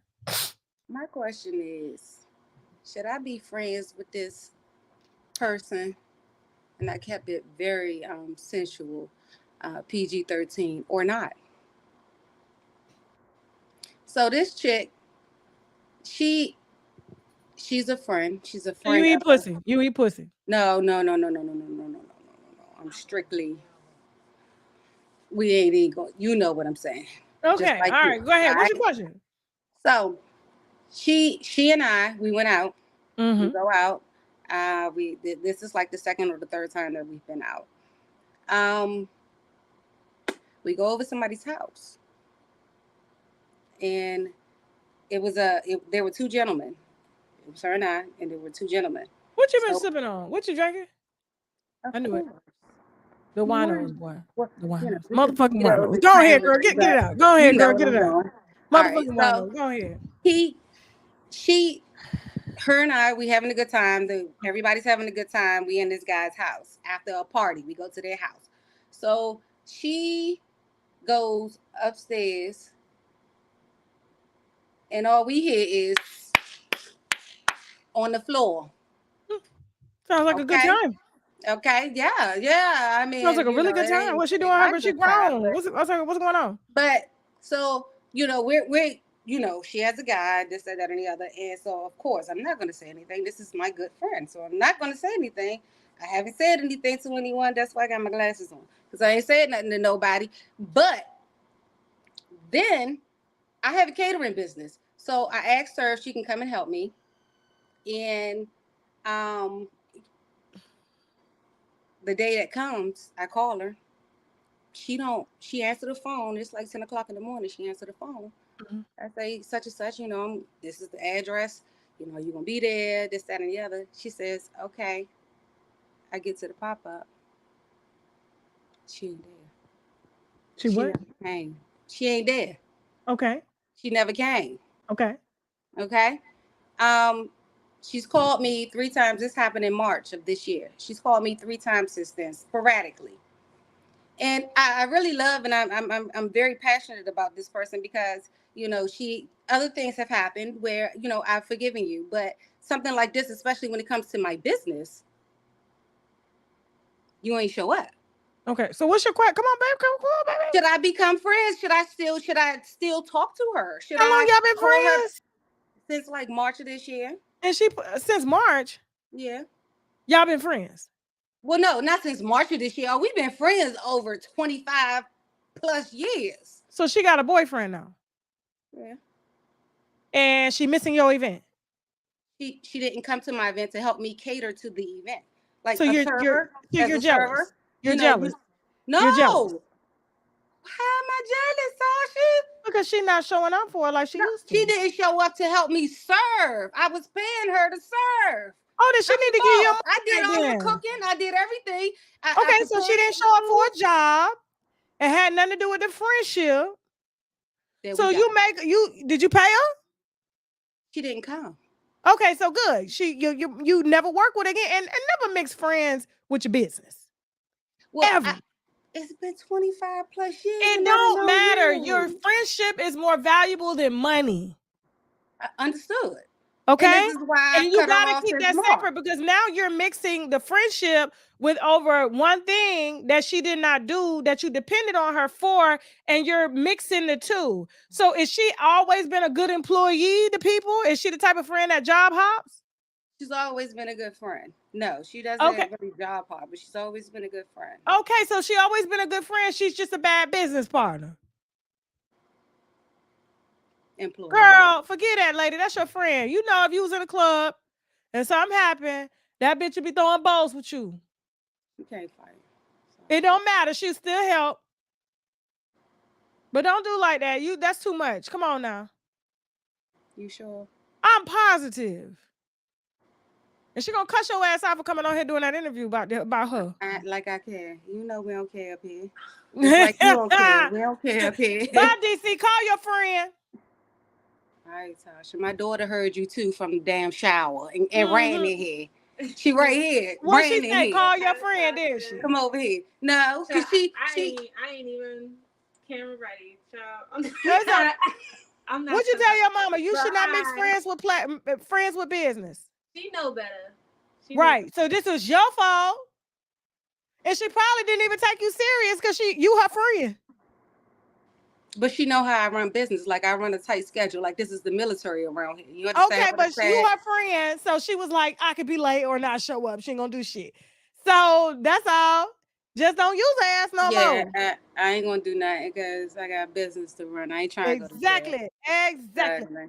I got you, baby. Keep drinking. You good. Call your friend. Y'all go out. I love you. Love you too. God damn, what time is it? 30. The show on the Tasha K Live started at 7:30. We're done. Hell no, we do it for an hour and a half. Shit. Almost fell back.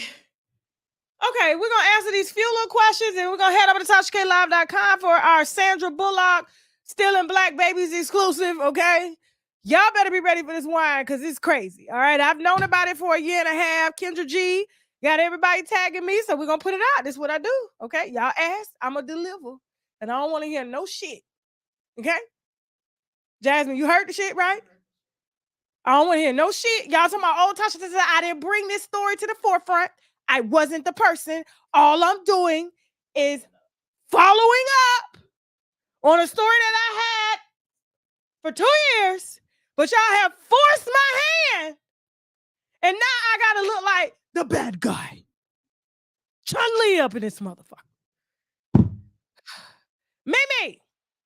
Yes. Hey, where you calling from? Hi, Tasha. Hey, where you calling from? Calling from Sacramento. Okay, what's your question? Okay, I'm actually happy that you answered me because I thought you wasn't gonna do it. I got a quick question. I ain't gonna hold Okay. you. I am out of work right now. Okay. My dude just got his truck driver's license, so he's taking care of the bills in the house. Things are good right now. Okay. Trying to give me an opportunity to do something, with my life. Okay. I want to do social media. I don't have a laptop right now, and I just have my phone. Hey, If I baby, let me wanted, stop you right there. Mama's quiet. Hey, we got a Facebook group for questions like this. It's called Stash. it's called STASH. Yeah, we don't do YouTube, how to set up Tell me social how to media. get there. Tell me Yeah. how to get there. Go to Right there. Facebook, type in Stash. It's got about maybe 3,000-4,000 members. Get in there, drop your questions. We'll ask. That is our social media group, okay? Love you. Bye. Ty, where you calling from? Hello? Hello? Okay. Shy. Where you calling from? Ohio. Hey, well, shout out to Ohio. What's your question, baby? My question is that what is it called when you anything can make you cry, and the tears flow uncontrollably? Like, is that like what is that considered? Baby, Or I'm not a I know doctor. you're not. I know you're not a therapist. I have a therapist that I No, go but I'm through, not a but doctor either. So, like, you have a therapist, right? hmm So but why you didn't ask your okay. therapist what is it called? Because your therapist should have that. Yeah, I'm gonna call I meet with my therapist. I haven't seen her. I just met her. So also, is there a possibility that the trauma I went through as a child in my life, as a little girl, being a teen, and even in my adulthood, um, could that be the reason of why I asked you that question in the first place? Baby, listen, I am not a therapist. If you have a question like about something you're going through, that's fine. But it sounds like you have a lot of trauma and you've already taken the right steps to get you a therapist. And that therapist is going to do their motherfucking job. I guarantee you. Okay. But right now, I wish I could like really unwind it for you. But it sounds like you have a lot. And how old are you? I'm 45. Yeah, so you got 45 years of trauma, right? And I mean, versus 22 when I was talking to the girl earlier. So that's a lot different. And even there, I was able to kind of compact that. So it's easy for her to kind of grasp what I'm saying. But what you're going through right now, it's not. And the crying may have a lot to do with menopause because you're 45. So you may be premenopausal. You're a girl, right? Right. Okay, cool. I didn't know. I gotta ask. Y'all got all these transgender issues. I don't know. I gotta ask. So, like, okay, so it may be something to do with menopause and everything like that. But just talk to your therapist. They'll be able to lead you in the right direction and to give you something to balance out your hormones as well as your chemical imbalance that you may have going on that's causing a lot of the crying and the uncontrollable crying and stuff like that. Okay. Okay. All right. Bye, baby. Thank you. Thank you. Bye bye. All right. Vita, what's going on? Vita, you better not still be fucking with that nigga now. That cancer patient. What's going on? No, I ain't messing with him no more. Okay, so you got rid of the cancer patient that was using you to be his caregiver. Lord Jesus. I was gonna be asking you to give him head for the last time before the Undertaker taking. No. What's going on, Vita? So now I got a new issue. I'm talking to 4 managers at my job now. You talking to what? 4 managers. So I work at a large factory.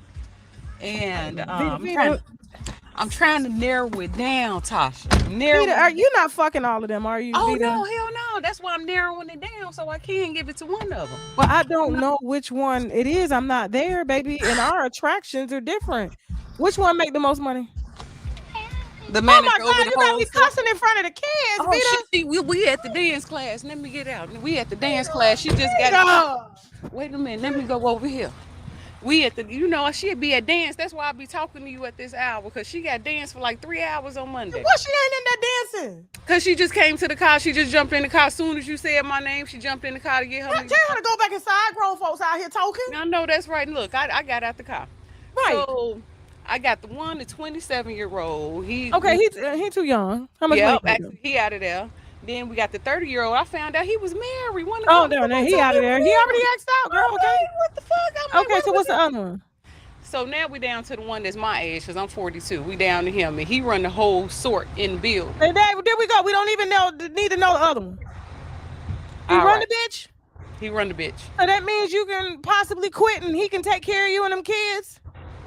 Yeah. Give him some pussy. Bye, Vita. You so stupid. Bye. Come on. Who next? Sade. Hey, Tasha. Where you calling from? Yes, I'm calling from Atlanta. Shout out to ATL. And what's your question? Okay, it's just some quick little dating advice. So I am 35 and I just recently started talking to someone who is 26. Now, my pushback is that I think he may just be a little too young and we're in two different phases. How old did you say you was again? I'm 35. And he 26? Yeah. Okay, so you considering a relationship with him or something?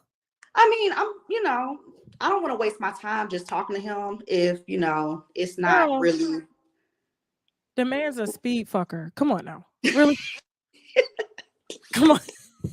Well, I haven't had sex with him. I haven't done anything with him. He's just really just if you want to have sex, just keep it at that. But, expecting him to come in and be where a 35 or 33-year-old woman is, financially, mentally, it's not going to happen because he's 26 and in social media times, he's really 16. You know what I'm saying?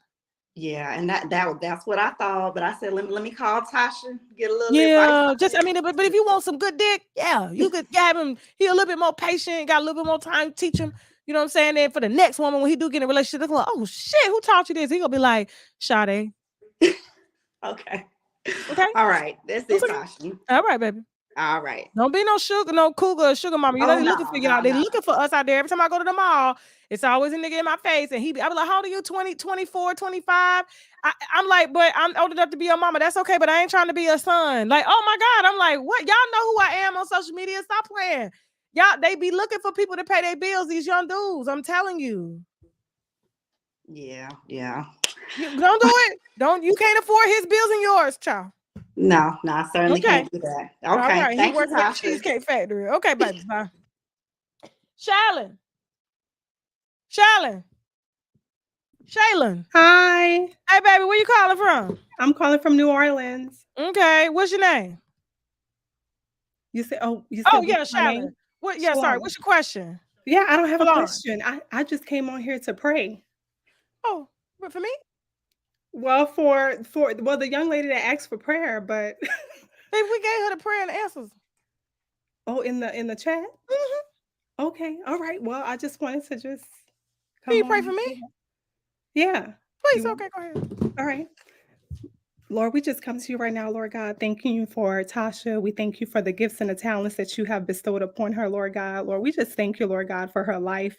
We thank you, Lord God, for her family, Lord God. I ask, Father God, that you just give her peace that passes all understanding, oh God. Lord, you said in your word that you would never leave us nor forsake us, oh God. So, Lord, I thank you, Lord God, that any attack, Father God, anything that's not like you that comes against your plan and purpose for her life, oh God, and her family's life, I ask, Father God, for covering, Father God, over her household, oh God. I thank you, Lord God, for doing a great work in and through her life, oh God. And Lord, I thank you for the platform that you're going to give, oh God. Lord, and while we're here, Lord God, I just want to pray for everyone in this chat, oh God, anyone dealing with some situation, Lord God, that seems, Father God, too hard. I thank you, Lord God, that you're the Prince of Peace, you're the Lord of Lords, you're the King of Kings, and you are able to do exceedingly abundantly above all we can ask or think. So Lord, we thank you for this platform and the edifying of your people. And Lord, I thank you, Father God, for doing a great work, oh God, all for your glory. In Jesus Christ's mighty name we pray. Amen. Whoosh! I felt that. I don't turn down no prayers. I need them out here. Thank you. Yes. Thank you. Tasha, don't worry or stress, all is well. Everything that you prayed about for me and us, that is given to you. Thank you. Thank you, baby. Thank you. I can tell she blessed. Look at her skin. Shit. Bye, y'all. It's shining in the phone blur. Bye, y'all. Bye, baby. Lucinda. Oh, Ty. Didn't we talk to Ty? I thought we talked to Ty. No, like I'm gonna show you when we get up. Like we gonna turn left. The cop was going right around the little thing.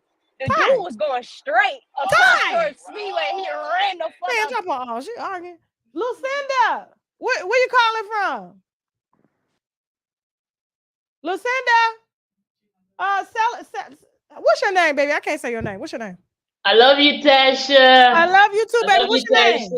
I love you, Tasha. Love so you my too. name is Select to Say. Okay. I'm an artist. I'm calling from Canada. Okay. What's your question?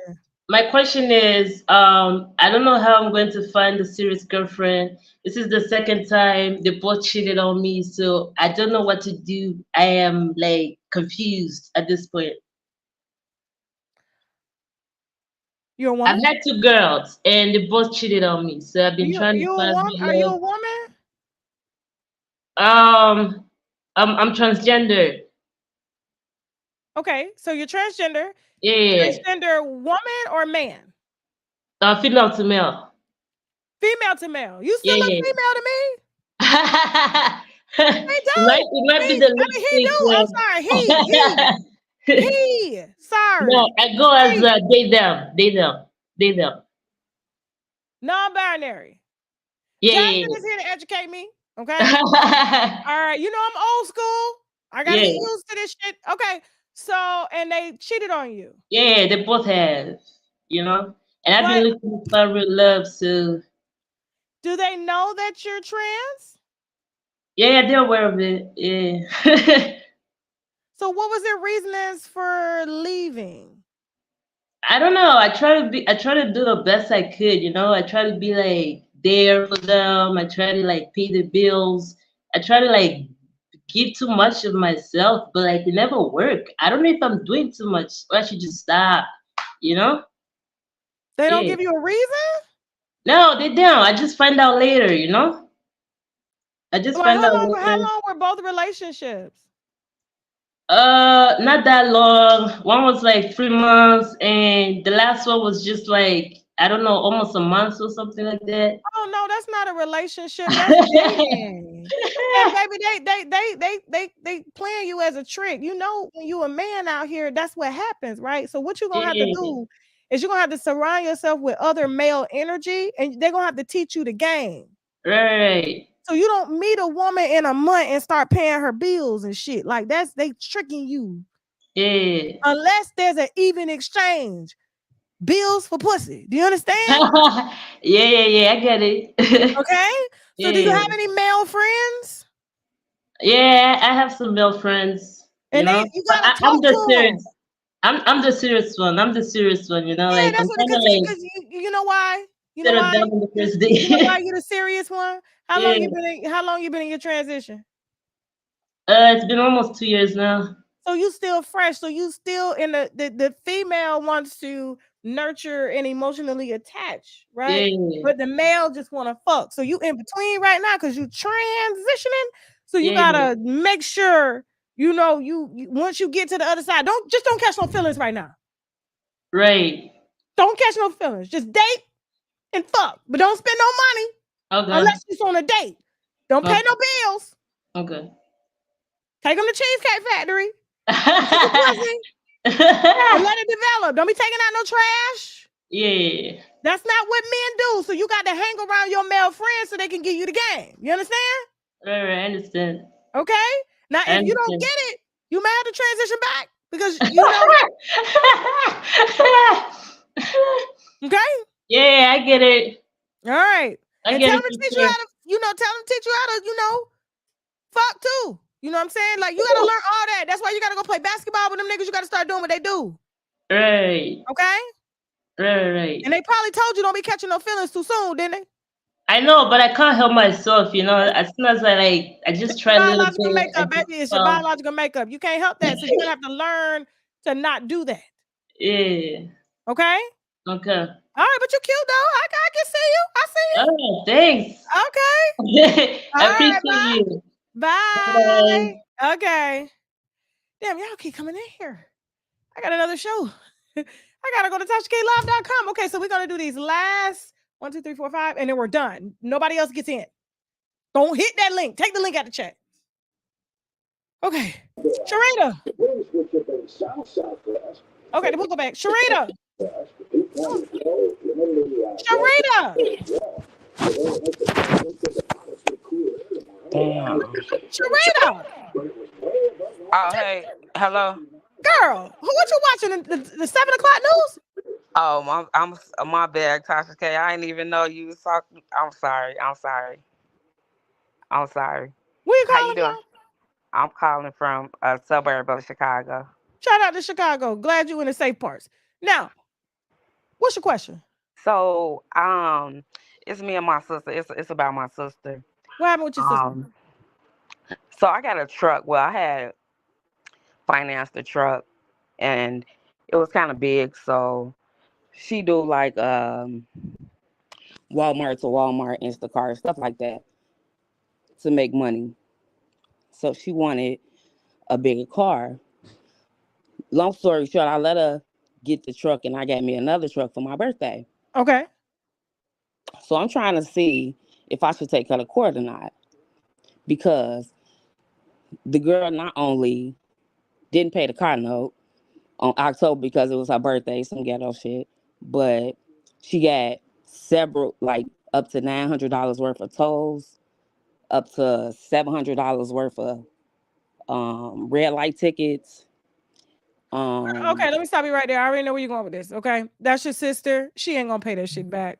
Okay, you already done helped out, built out, gave it a car. So what you're gonna do is take the truck back and you're gonna put it on Turo and rent it and get double the money, triple the money. Okay, I took the truck back. So that's Okay, when so I took is the it on truck back. Turo? So Is it on nope, Turo? I didn't. I don't know nothing about Turo. Turo is a place where you can rent your car out. Okay. It's just like Uber, but it's like Airbnb of cars. Okay. So you don't have 2 car payments that you're paying for physically. So the car can make you money and it can pay all that back shit that your sister got because she ain't had the money in the first place. That's why you gave her the car. So it ain't gonna make her give you the money. Just don't give her ass nothing, no motherfucking more. Okay. That's your Cool. sister. Okay. Okay, cool. All Thank right, you so baby. much. No problem. It's called Turo. Turo. Turo. Thank you so Yep. much, Sasha. No problem. Get that money, girl. Thank you. Have a good night. Okay, you too. Kia, Rose, where you calling from? Hey, I'm calling from Chicago. I'm in the hood with it. I ain't in the suburbs, but I'm straight. You ain't getting How you shot at doing? with you. Good, baby. What's your question? Okay, I'll be quick. It's a sexual question. Anyone can answer for me. I'm sorry, but Mhm. I was married for 10 months, and throughout the marriage, I questioned his sexuality. So on 3 occasions, when he was having sex with me in my behind, he was like, "This pussy good." So the first time I was like, "Okay, I'm gonna let it slide," because maybe he, it was just good and he said the wrong shit. The second time, because he's not a drinker or nothing, I was drinking a little bit and he said it again. And I'm like, okay, let me just let it slap. The third time he said it, I'm thinking like, isn't that something that gay men say to each other? They call the butt bussy or something like that. So let me I thought rewind. you said he said pussy. I didn't know he No, said pussy. no, he said pussy, but I was just, I'm connecting the words together. And he did come from out of jail. We didn't have sex till he came out of jail. We got married. I knew him for some years or whatever, How long was he in jail? 20 plus. But There ain't no I but. did ask him the important questions. I There asked him, ain't had no he ever had. but. There ain't no but. I know, but I did ask him had he had sex with anybody in jail. I was asking about men, even female guards, because I had male friends that have had sex with guards and their therapists and shit like that. But he would always say no, and I trusted his word. And keep in mind, now he's my husband. And then like other people would pick up on stuff, and I protected him and his character. But behind closed doors, he started wanting me to do a lot of weird shit. Like but what? that he said he didn't mind if I did the putting something in his behind. So he turned out. But it was connected to the nuts though. It was some type of little device. I don't know what it's called. But I don't know. It just bothered me so bad. Nevertheless, we got divorced. But what do you think about it? I divorced him because I questioned his sexuality a lot. It sounds like you did the right thing. You don't need my advice. I mean, girl, like, listen, 20 years in prison. Yeah. You know, I got a friend. Mhm. And I had to tell her that her man had did like 20 years in prison. You know, in Florida, these niggas got to look to them, right? Yeah. And I know Mhm. somebody that I know when a nigga done did some time, and I was just like, "Dad, you really think for 20 years they ain't getting no pussy?" And you know what? Another reason why I kind of wanted to stay with him is because he had a certain type of status in jail and on the streets. But what I'm learning is those be the ones. I guess I was just fighting for the marriage because I didn't want to So you like fail. hood niggas, and that's why you in the suburbs of Chicago. I mean, in the Oh no, hood. I'm in the hood. I ain't in the suburbs. You That in was the the hood, other so you like caller. hood nigga. You like OG. I guess, but yeah, I just wanted to know what you thought about it, if I overreacted. And the last thing was like when we would go out, people would compliment me, like even women. It's like he was in a competition with me when we would get dressed. It was just a lot of weird shit I picked up on. But I was thinking like, girl, I'm tripping. You set him free, and you set yourself free.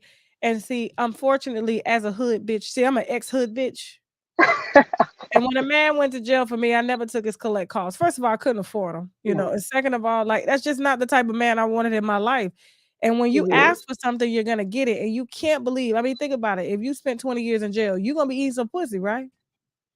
I mean, yeah, I probably would because I'm Exactly. bisexual, So but it's somebody gonna be playing in his pussy, and there's a lot of trans men in there, trans yeah. women. You know what I'm saying? Mhm. Female guards, they fuck anything, and they got all that testosterone and shit. Now they trying to put like estrogen and stuff in the food and everything. They eating a lot of soy-based products, so they're trying to feminize the men and stuff and make them not Right. aggressive. But that has to go. Every man wakes up every morning with this dick hard, True. And and then, you okay, gotta. this might be the last thing, Tasha. And then when we would have sex, he'd have to watch a lot of porn. I was thinking, like, okay, he been in jail. He had to watch, look at the magazines. But No, it'd he be didn't. then I tried to. He wasn't attracted to you. That's what I'm starting to believe. And then, like, when his guy friends would call from jail, he'd be so happy to speak to them. That's his family. Okay, That's I his know, family. I know, I get it. He I get wanted it. to go back. Yeah. Okay. Thank you, Tasha. You're welcome, baby. Have a good And night. thank All God you right. escaped that. Did you Thank you. get a clean bill of health? Yes, I did. Okay, Yes, I good. did. Good. All right. Keep it up Thank every you. 6 months. Okay, bye, All Tasha. right, bye. All right, bye, baby. Kia, what the hell? Deny? Yes. Okay, baby. Where you calling from? Los Angeles. Shout out to LA. What's your what's your question? Y'all crazy tonight, for real. I love it though. Okay, so pretty much I had a friend that hooked me up with a friend of hers. It was her boyfriend's son, right? And pretty much I don't know, she got real weird, like out of nowhere, like while we was dating, she started like trying to put like all kind of negative stuff in my ear. And he had already told me that she was gonna do that because her and his father was getting into it. So long story short, she was just acting really weird. So come to find out that she ended up hooking him up with her daughter's auntie, I guess. Her auntie. But she knew the whole time, but she told me basically at the end of everything. Because I didn't really even know what was really going on. I'm confused. So what's the question? Like y'all was dating, right? Yeah, so me and the dude was dating. Because she hooked us up or whatever. But pretty much like she just got really weird in the relationship. Like I wasn't like she was my friend, but she basically went behind my back and hooked him up with her daughter's auntie, like somebody that like she So knew. he left you for the another woman, pretty much. Yeah, but the whole thing is she knew about it the whole time, but she didn't. And she didn't tell you how long she been your friend? I known her for like 12 years. Well, you know what you got to do. I don't condone violence. Jasmine. I do not condone violence. Okay? I condone a peaceful conversation. And if you can't get that, and if somebody puts you in a situation to have to defend yourself, then you can do that. You understand what I'm saying? But that's your friend of 12 years, and that's a violation. So you can talk to her about it and let her know how the friendship gonna go. or you could just leave a bitch alone so you don't have to do nothing you gonna regret. Right, of course. Okay. Yeah, definitely. I mean, I've been trying to I wasn't feeling that. I felt really betrayed by her, basically. You know what I mean? I felt betrayed because I'm like, why would you do that to me? Like, why was it such an issue that, I mean, if you didn't want me to be with him, why did you even introduce But that ain't for her to determine. Why the fuck is she playing matchmaker with your nigga? Right. Why? I have no idea. Because she hating on you and she jealous of you. Okay. Well, I'm done. And she probably pillow talking with that nigga, telling them everything about you because she been knowing him 12 years. Nah, ex that bitch. We gotta go. That's right. All right, thank you, Tasha. No problem. I need some wine. All right, we got 3 more questions. Henry, the Buck artist. What's up? What's up? Thank you for having me here today. What's up? You white? Yeah, I'm Creek Indian, and yeah, I'm partly white. Yeah, I'm from South Carolina. So you got free citizenship. Ma'am? You got free citizenship. You can never go to jail. Shit, I done been to jail so many times, I can't even count them. Indian, how the fuck you go to jail? Because I broke the law, allegedly. Okay. What's your question, man? Where you from? Sound like you're from Florida. I'm from Anderson, South Carolina.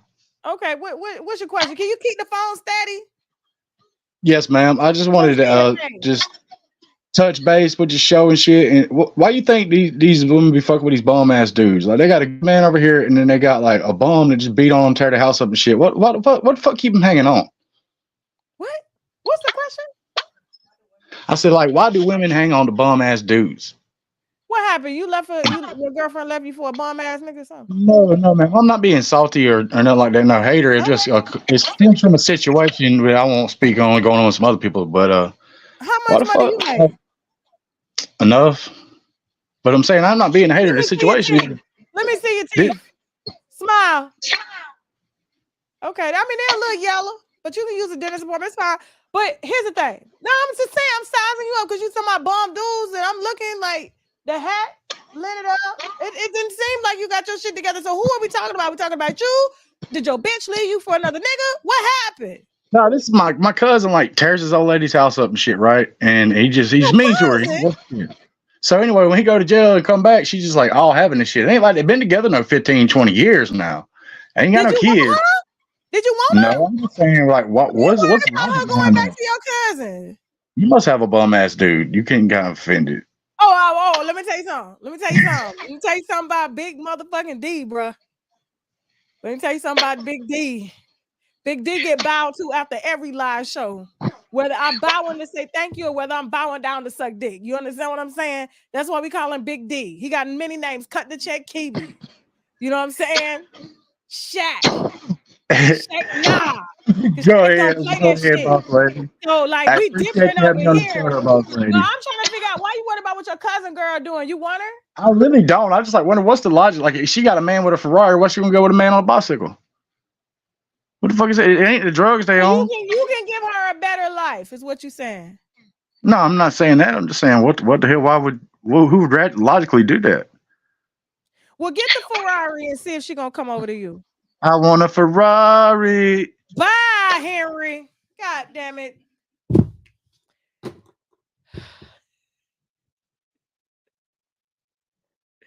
American woman, what's your name, baby? Hi there. My name's Michelle. I'm sorry. Yeah. It's a just backward situation. Okay. So my question is. Where you calling from? Pennsylvania. Shout out to Pennsylvania. Okay. Take the speaker off. Oh. Because I'm echoing. Okay. All right, go ahead. All right, we good now. Okay, so my question is, I just met this person on the Uber ride. Okay. And he said his car's in the shop. We had an amazing talk the whole ride. And we talked about relationship goals. He said he don't want to get married again. Neither do I. Our kids are grown. But he's from Sudan. And I've never spoken to anybody from Sudan. He speaks Arabic. He is 48. He is amazing. But he's never dated an American woman. And I've never dated a person from Africa. and he like almost like fell in love immediately, and I want to take things very slow.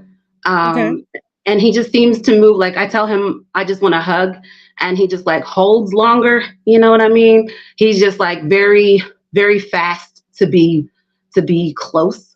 And I know he doesn't like throw money, but he'll ask for like a personal ride, to work and things like that. But his car is in the shop. We went on one date, and it was an art gallery. He had a great time.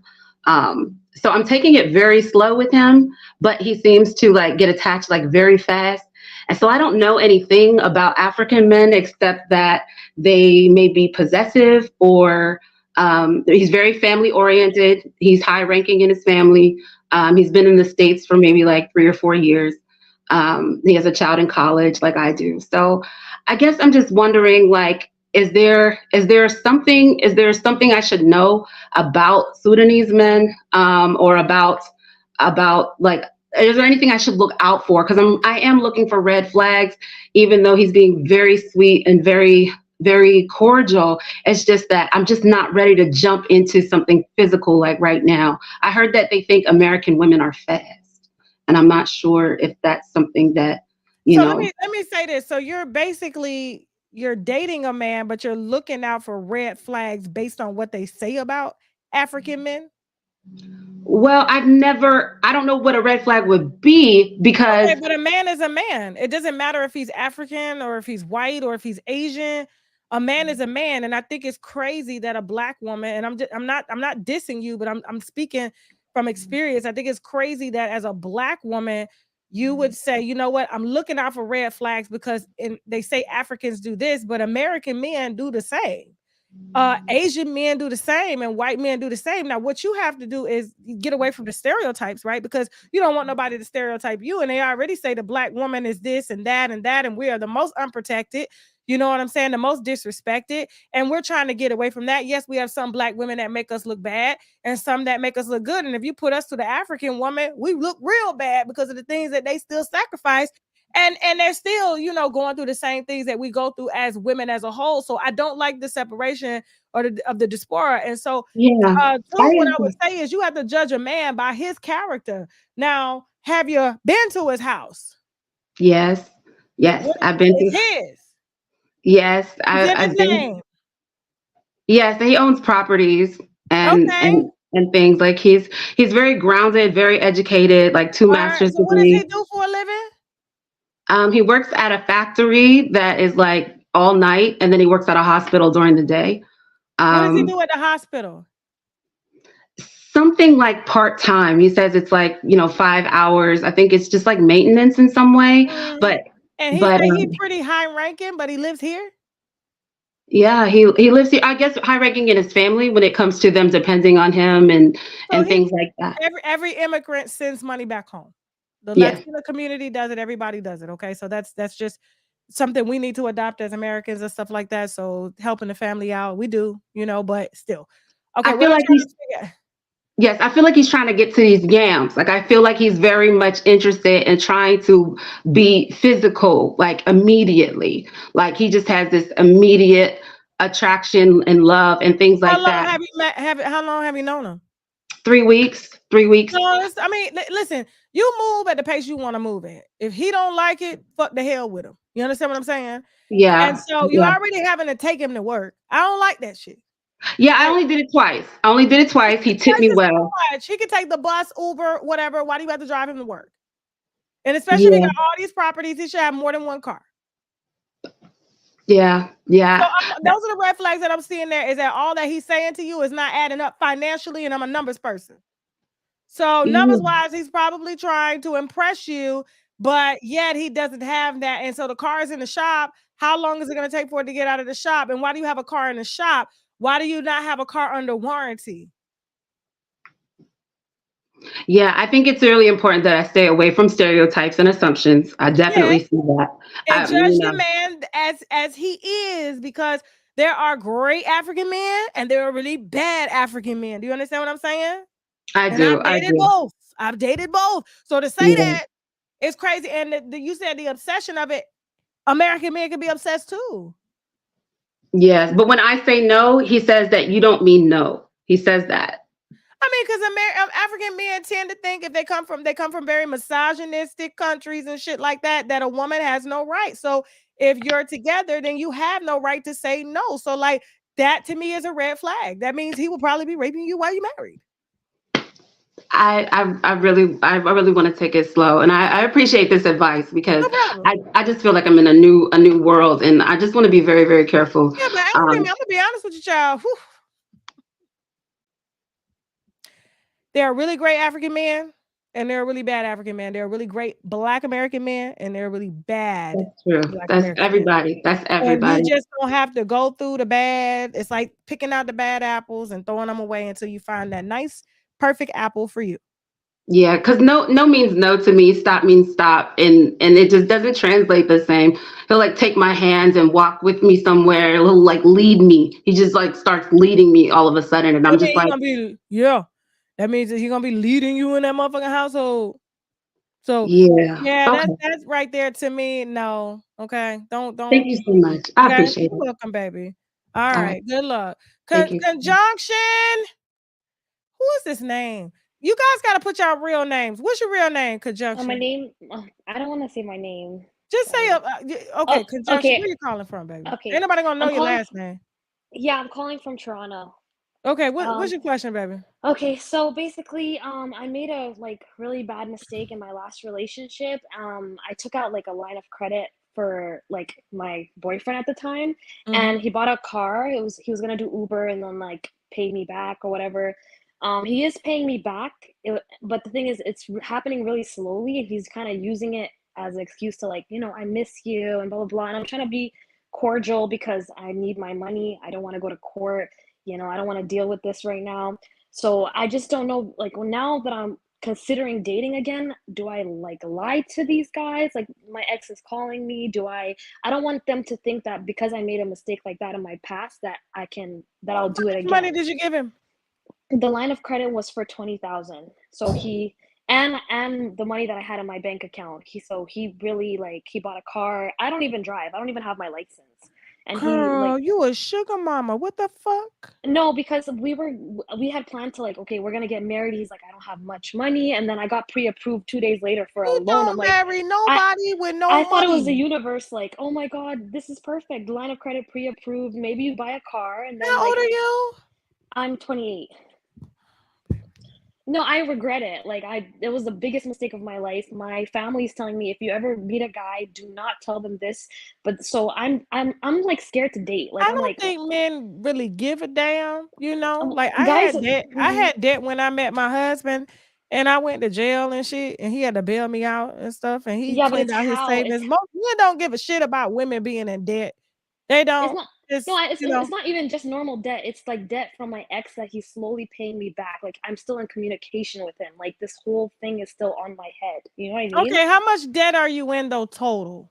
So it was $20,000. He paid $10,000, and he's he pays a minimum monthly payment of a couple hundred, and he keeps calling me. He's like, I need to see you. I need to hand you this check. It's not I can move on. Do you know what I mean? Yeah, so no. So you're just a bill collector, baby. You just keep collecting your check. You ain't gotta meet. Just say, keep giving me more money to see if you want to stay the fuck out of court. Okay, but if I date someone new and they're like, why is your ex calling you? Why I have to explain? Because he got my motherfucking money. Yeah, that's it. Okay. That's it. And you can pull up the transactions. Yeah, that's true. Okay, I have to tell my whole business. But yeah, hey, I made a loan to an ex. He paying me back. That's it. And I'm not taking dick in exchange for cash. No, hell no. Right. So you good. Just make sure ain't no text messages being sent that's inappropriate or you doing anything inappropriate. He tried. And matter of fact, your new man can take over making sure them goddamn deposits hit your account every month. I would love that. Yeah. That's like you just put him in charge. So I don't want to deal with him. Can you make sure my money gets deposited back? He gonna be like, no motherfucking problem. Good idea. Okay. And no more loan for no niggas. No, not even $5, bro. Not even $5. Out of here. No, thank you. Shit, I don't give it. And when somebody want to borrow money, the reason they borrowing it because they ain't got it. Yeah. So that means if they ain't got it, bitch, they ain't gonna be able to give it back to you. Facts. All right, I love you, baby. Bye bye. Thank you. Bye bye. Okay. Let me finish up them four. Just let me do it, Jamie. Okay. Last four. Nia, what's going on? Where you calling from? Nia. How you doing? Good. Where you calling from? Jersey. What's going on? What's your question? So, my question is, what do you think about being in a long-term relationship with somebody, 10 years plus, and you've been married for 4 years, but yet you don't have a wedding ring? Well, buy your own ring. Why I gotta buy it? I mean, you're gonna buy it anyway. Y'all married. So I should go out and buy my own ring and not complain about it? Pretty much. Oh, that's interesting. Appreciate it, because I mean, he a good husband. he could do better, but we all can. So We all can. I mean, Yeah, so what's so- the problem? Is money tight? Is he a practical guy? yeah, he's irresponsible, and I believe it's like a power struggle because he struggles with letting me take care of the things that I'm better at, even though we know that I'm better at it. Girl, that's every man. That's why they don't use GPSs, right? They'll just that's every man. Like, is he younger than you? Yeah, and I think that's the issue too. How much younger? 4 years. And how old are you? Dang, girl, you want to tell her Yeah, that? I need to know the age gap. I'm trying to figure out because 26 and you're 30. Okay, y'all around the same, but like 36 and you're 4. Like, well, how old? Nah, he's 31. I'm 35. Okay, so you're older than him by 10 years. Damn. That's 10 years. All right, you got to go. Yes, in men. Okay. So the thing about it is, so you married him when he had no money, right? Yeah. Okay, so he had no money for no ring, right? No, he could make the money for a ring if he wanted to. Stop being irresponsible. With what? Like, what is he being irresponsible with? I don't know. Some things are questionable. I feel like he behind stuff. Well, that's your opinion. I got mine. He right here too. Girl, what's him up? Get him on the phone. Come on, get him on the phone. Bring your ass. You talking to him like that? Hey, how you doing, Miss Taja? I'm good. How are you? What's your name? Lathan. All right. So what's going on? Tell me what's going on. I don't really know what she's talking about, but she's saying like I'm irresponsible. I guess she's talking about with money. I don't make that much money. I work at the post office, and I guess she's saying like for a ring, I guess I can get another job. She feels like I could be doing more. I have like 3 jobs, 2 jobs, No. which I've done before, just not doing it now. We got a 5-year-old son. Trying to be more hands on with him. I don't know. So, okay. So, I mean, do you guys, combined income, what do you guys make together? Well, my wife, she's on disability. So it's just Okay. me, pretty much. Okay. So listen here. You ain't did nothing. I'm getting your wife ass. So even though you on disability, Nia, you get food stamps? No. Any type of like how much you making in disability? $700 a month. That's nothing. I know. That man is girl, okay. And you want a ring. The ring is not the issue. It's the finances in the house that you're not contributing to. Now, are you really disabled or are you disabled? No, I've been diagnosed with a rare stomach condition along with kidney failure after losing my second child. Okay. Can you create an at-home business? Sell snacks, pickles, cookies, something? Yeah, I do stuff on the side, and I take care of the household stuff with my check. It's not like I just expect him to do everything as long as he takes care of the stuff that I can't take care of. I do hair on the side. I do other things. It's just not as often as I would like because my health is unpredictable. So the consistency is not there like I would like it to be. Okay. Now, if you really want a ring, y'all go together and pick out a ring. Like, there's no issue with the ring. I think you want this surprise ring, but I'm gonna be honest with you. I don't want to be surprised with a ring. I really fuck with the guys out there that propose and they have 10 rings for the girls to choose from. Those are the motherfuckers I fuck with because he may end up getting a ring that you don't like. And then you get to see the price. And then you get to calculate, since you said you're better with money, so that he won't indebt himself. And then I understand him saying that he wants to be more involved in his child's life. And nobody wants to struggle or slave themselves working 3 jobs around the clock. He has a very good job with great benefits. Just on your end, you're going to have to pick up where you can. If you're doing these things on the side, you're going to have to do more things on the side in order to get the income up. Because you're at home with the baby all day, right? Yes. So that's not fair for him to have to work extra jobs for just a ring. Girl, a ring is, you could go to K Jewelers and get a ring for $600.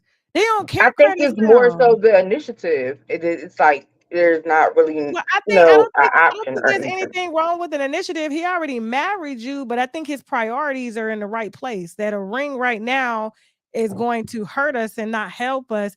And at the end of the day, he's still your husband. Makes sense. It's priorities. So I think his priorities are in the right place, but you're emotionally thinking about this, which makes me think that he does, you know, he's responsible on his end. That's a responsible decision. I think it's not really the price of the ring. It could have been a fake ring. It just was like, to me it was empty.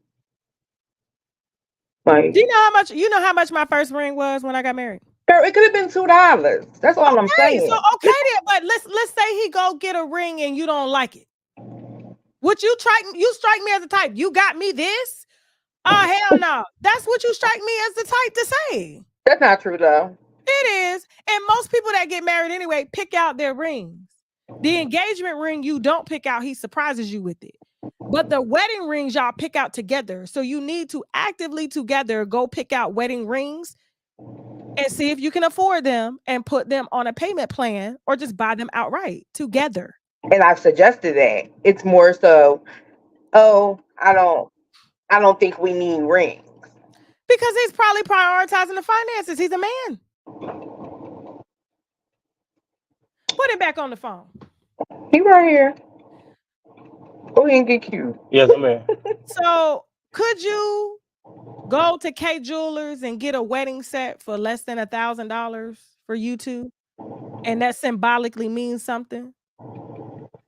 Yes, it's funny, and she said she was calling into the show. I didn't know what she was going to ask, but now that she was talking about the rings, I'm definitely about to go ahead and get something. If it's just about the symbolism, that's fine.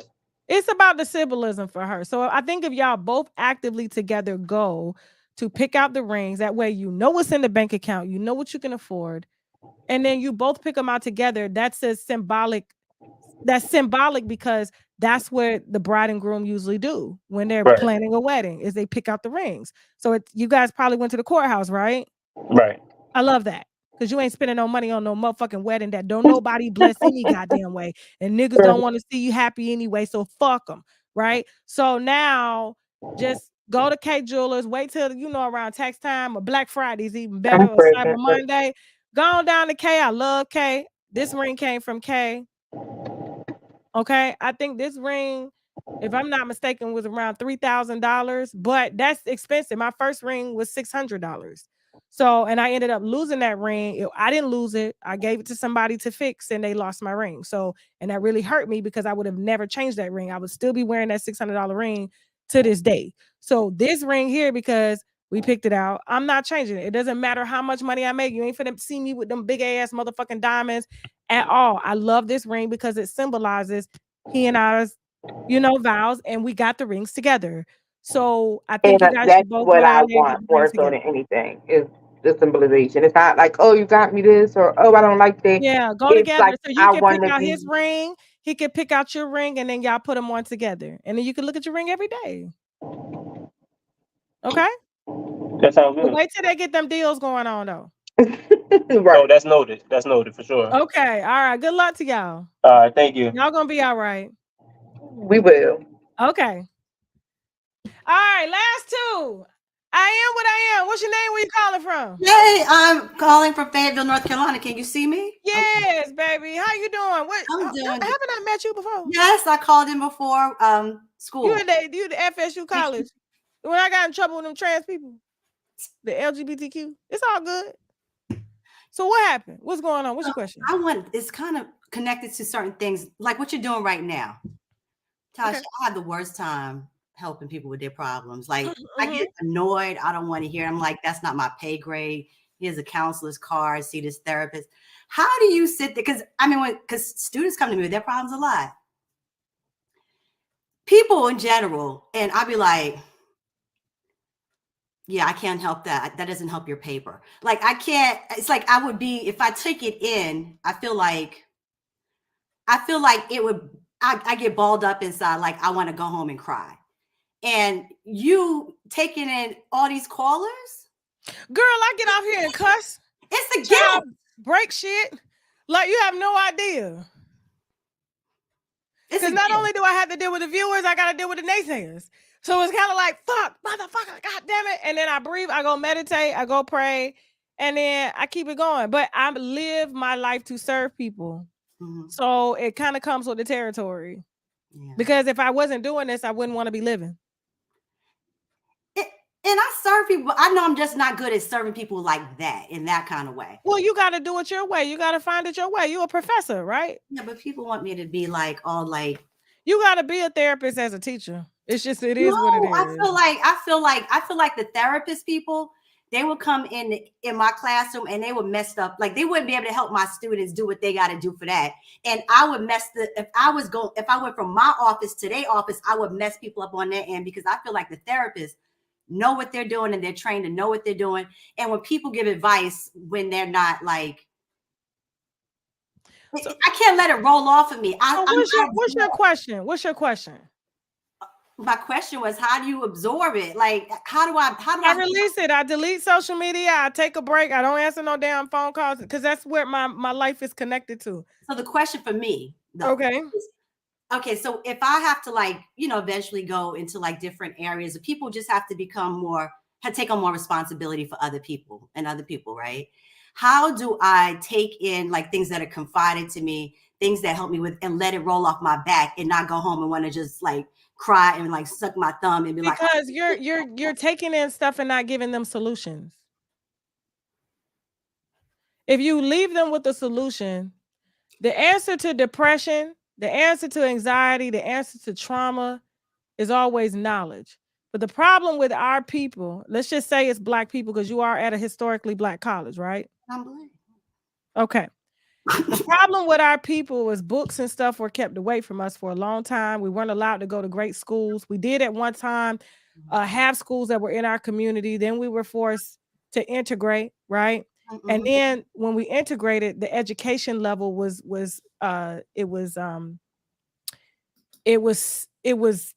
poor.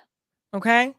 And so, and not only that, we're coming out of a Great Depression, a great traumatic history for Black people, and we're having to integrate where people have already gotten solutions and knowledge, and then we don't want to read. It's not that we don't want to read, we're in survival mode, right? As a people. So we still got bouts of that, right? I just healed the trauma between me and my mother, right? But I healed that trauma through knowledge. When you provide answers and solutions to people's problems, you get to leave saying, okay, I helped them. But if you're just taking that in and there's no exit, and you've provided them with no exit, then you're going to cry because you didn't do what it is that you were called to do. And what it is what you were called to do is teach. You're a teacher. And as a teacher, you teach them how to do things. And so when they come to you, you may not have the answer right then. Don't go cry. Go get them a solution and give it back to them. That way, both of you feel fulfilled. But and then I'll tell them, go to this office. Here's this thing. Fuck that. They're not coming to you to go to no office. They coming to you to get knowledge. No, but I tell them, like, you know, and I take them, I give them the tissue, and I talk to my work. No, fuck that. They don't want no I just had a lady on here crying tonight. She was like, oh, pray for me. I'm like, what's the problem? But look, prayer without works is dead. Exactly. So you've done your job. So if they come to you and you tell them, stop the crying, first of all, stop them from crying. You control the goddamn conversation, okay?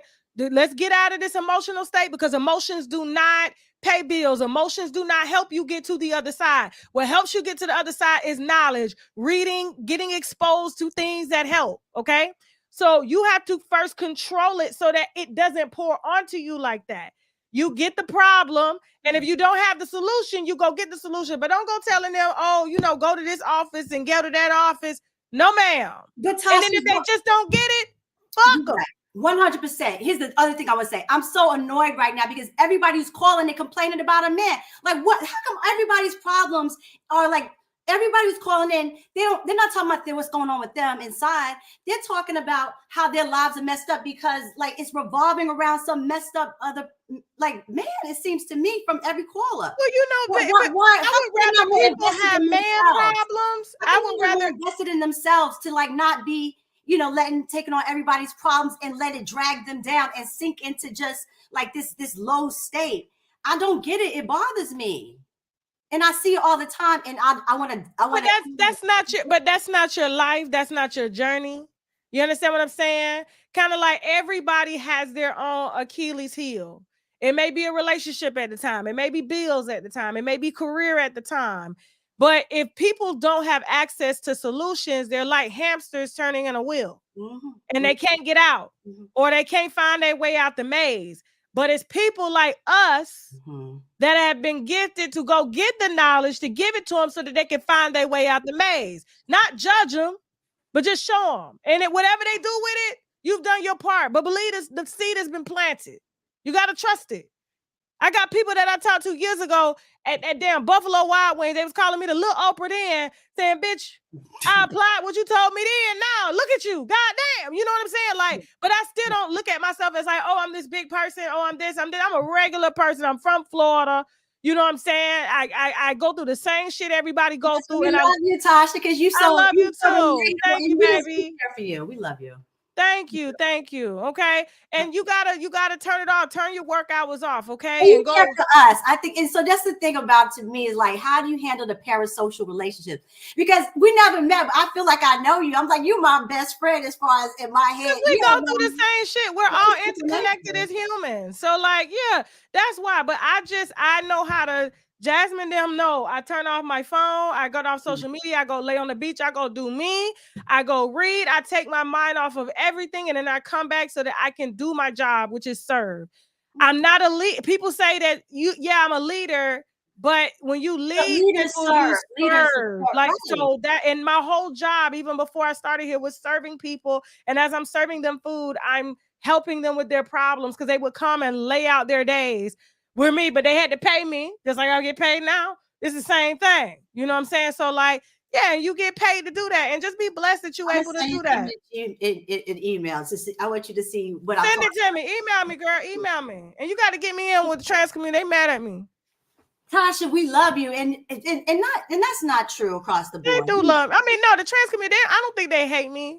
I just think, you know, because there's a lot of them that I see them on the street and everything. They be like, I know you hard on us, but take it easy. I'm like, I'm holding y'all responsible. You know what I'm saying? I am. Just like y'all need protection, we need protection as a people. We need protection as women. And we don't need no more misogynistic men, okay, in wigs that are posing as us. But really, at the heart, you know. Right. So what I'm saying is, like, look, just get me in with them people, okay? I love you. See you later, sister. All right, bye. Pretty beautiful eyes. Okay, bye-bye. Last one, Kennedy. It's Latifah. Sorry, Kennedy. You came in here late, baby. I'm sorry. This is the last person. Latifah, where you calling from? My mouth dry and shit. Latifah. Come on, put Kennedy on. That's fine. We'll let her take. That was a lucky day. Kennedy. What it do, Tasha? I'm good. Where you calling from, OG? H-Town. H-Town, shout out to Houston. What's your name? I mean, yeah. What's your question? Hey, I ain't got no question. I got a solution. What's up? I'm locking up my baby mama, her boyfriend / husband, the mama, and an uncle. You locking them up? Yeah, custodian and the family, man. They playing with me in my visitation with my kids. I'm locking them all up. I had to sit back. You can't lock them up if they ain't letting you see the kids. That ain't illegal. Yes, it is if you have joint custody.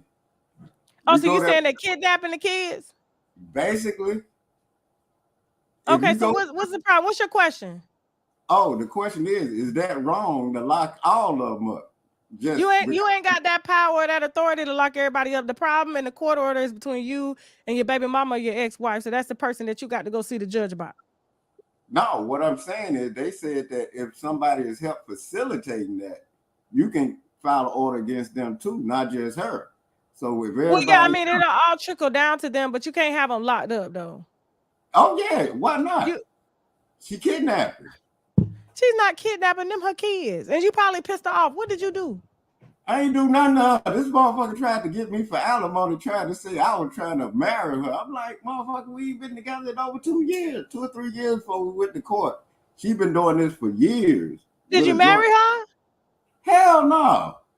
That's the point. We got in there, she was on that bullshit. Then when I try to see the kids, she get mad and shit. They're your kids? No, it's my kid, me and her kid. Okay. So I go just go see the judge again. Have your lawyer see the judge and enforce it. That's what I'm talking about. That's what. But you can't enforce the whole family. You can't enforce the whole family because the court order is not with them. But listen, I love you, Kennedy. Thank you so much. Please don't lock your baby mama up because your kids need a mama. You know what I'm saying? Just work it out. You the man. You the king. Okay, act like it. You goddamn right. They gonna learn that shit. They smell my cologne. Goddamn. All right, baby. All right. Okay. Latifah, come on in here. Hurry up, baby. Where you calling from? What's up? What's up? I'm calling from. Let me get my monitor right. Monitor right. Bam. Okay, where you calling from? I'm calling from well, that's be considered Los Angeles area. I'm in the desert, baby.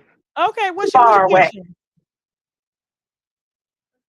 Okay, there I am. Okay, cool. What's your question? I ain't had no question. I was just streaming your first show, and I was just like, let me get on here and see what y'all talking about. Oh, girl, you done missed the whole show. It's over. I know. I was listening on YouTube, so okay. I stream yours. Thank you. Thank you. Bye. All right, thank y'all so much for watching. We are about to head over to TashaKLive.com for some motherfucking wine. I'm getting drunk over there. Okay, so I'm lucky I didn't get drunk over here because it would have been really bad. Okay, so I'm glad I was on game. You know what I'm saying? It was kind of like I was dodging. You know what I'm saying? So listen, thank y'all so much. Please like, share, and subscribe. All right, we'll be back here Wednesday with some celebrity gossip. We got a lot of new things, a lot of exclusive stories rolling out as usual. Okay, I love you guys. Thank you to all the new viewers that came through today. Appreciate y'all. All right, and if you want to see part 2 of the show, okay, TashaKLive.com. Please subscribe to TashaKLive.com. Ready now to see it. Like I said, we got this exclusive on Sandra Bullock allegedly stealing back babies and stuff from a black mother. Kendra G wrote out with a story. We're going to finish it, okay? That's what it's just going to be. And we got much, much more, all right? Lori Harvey and Dancing Interest apparently are not dancing anymore. And much, much more, okay? I love you guys. Thank you so much for your love and support. And I got to go. Teddy, say bye.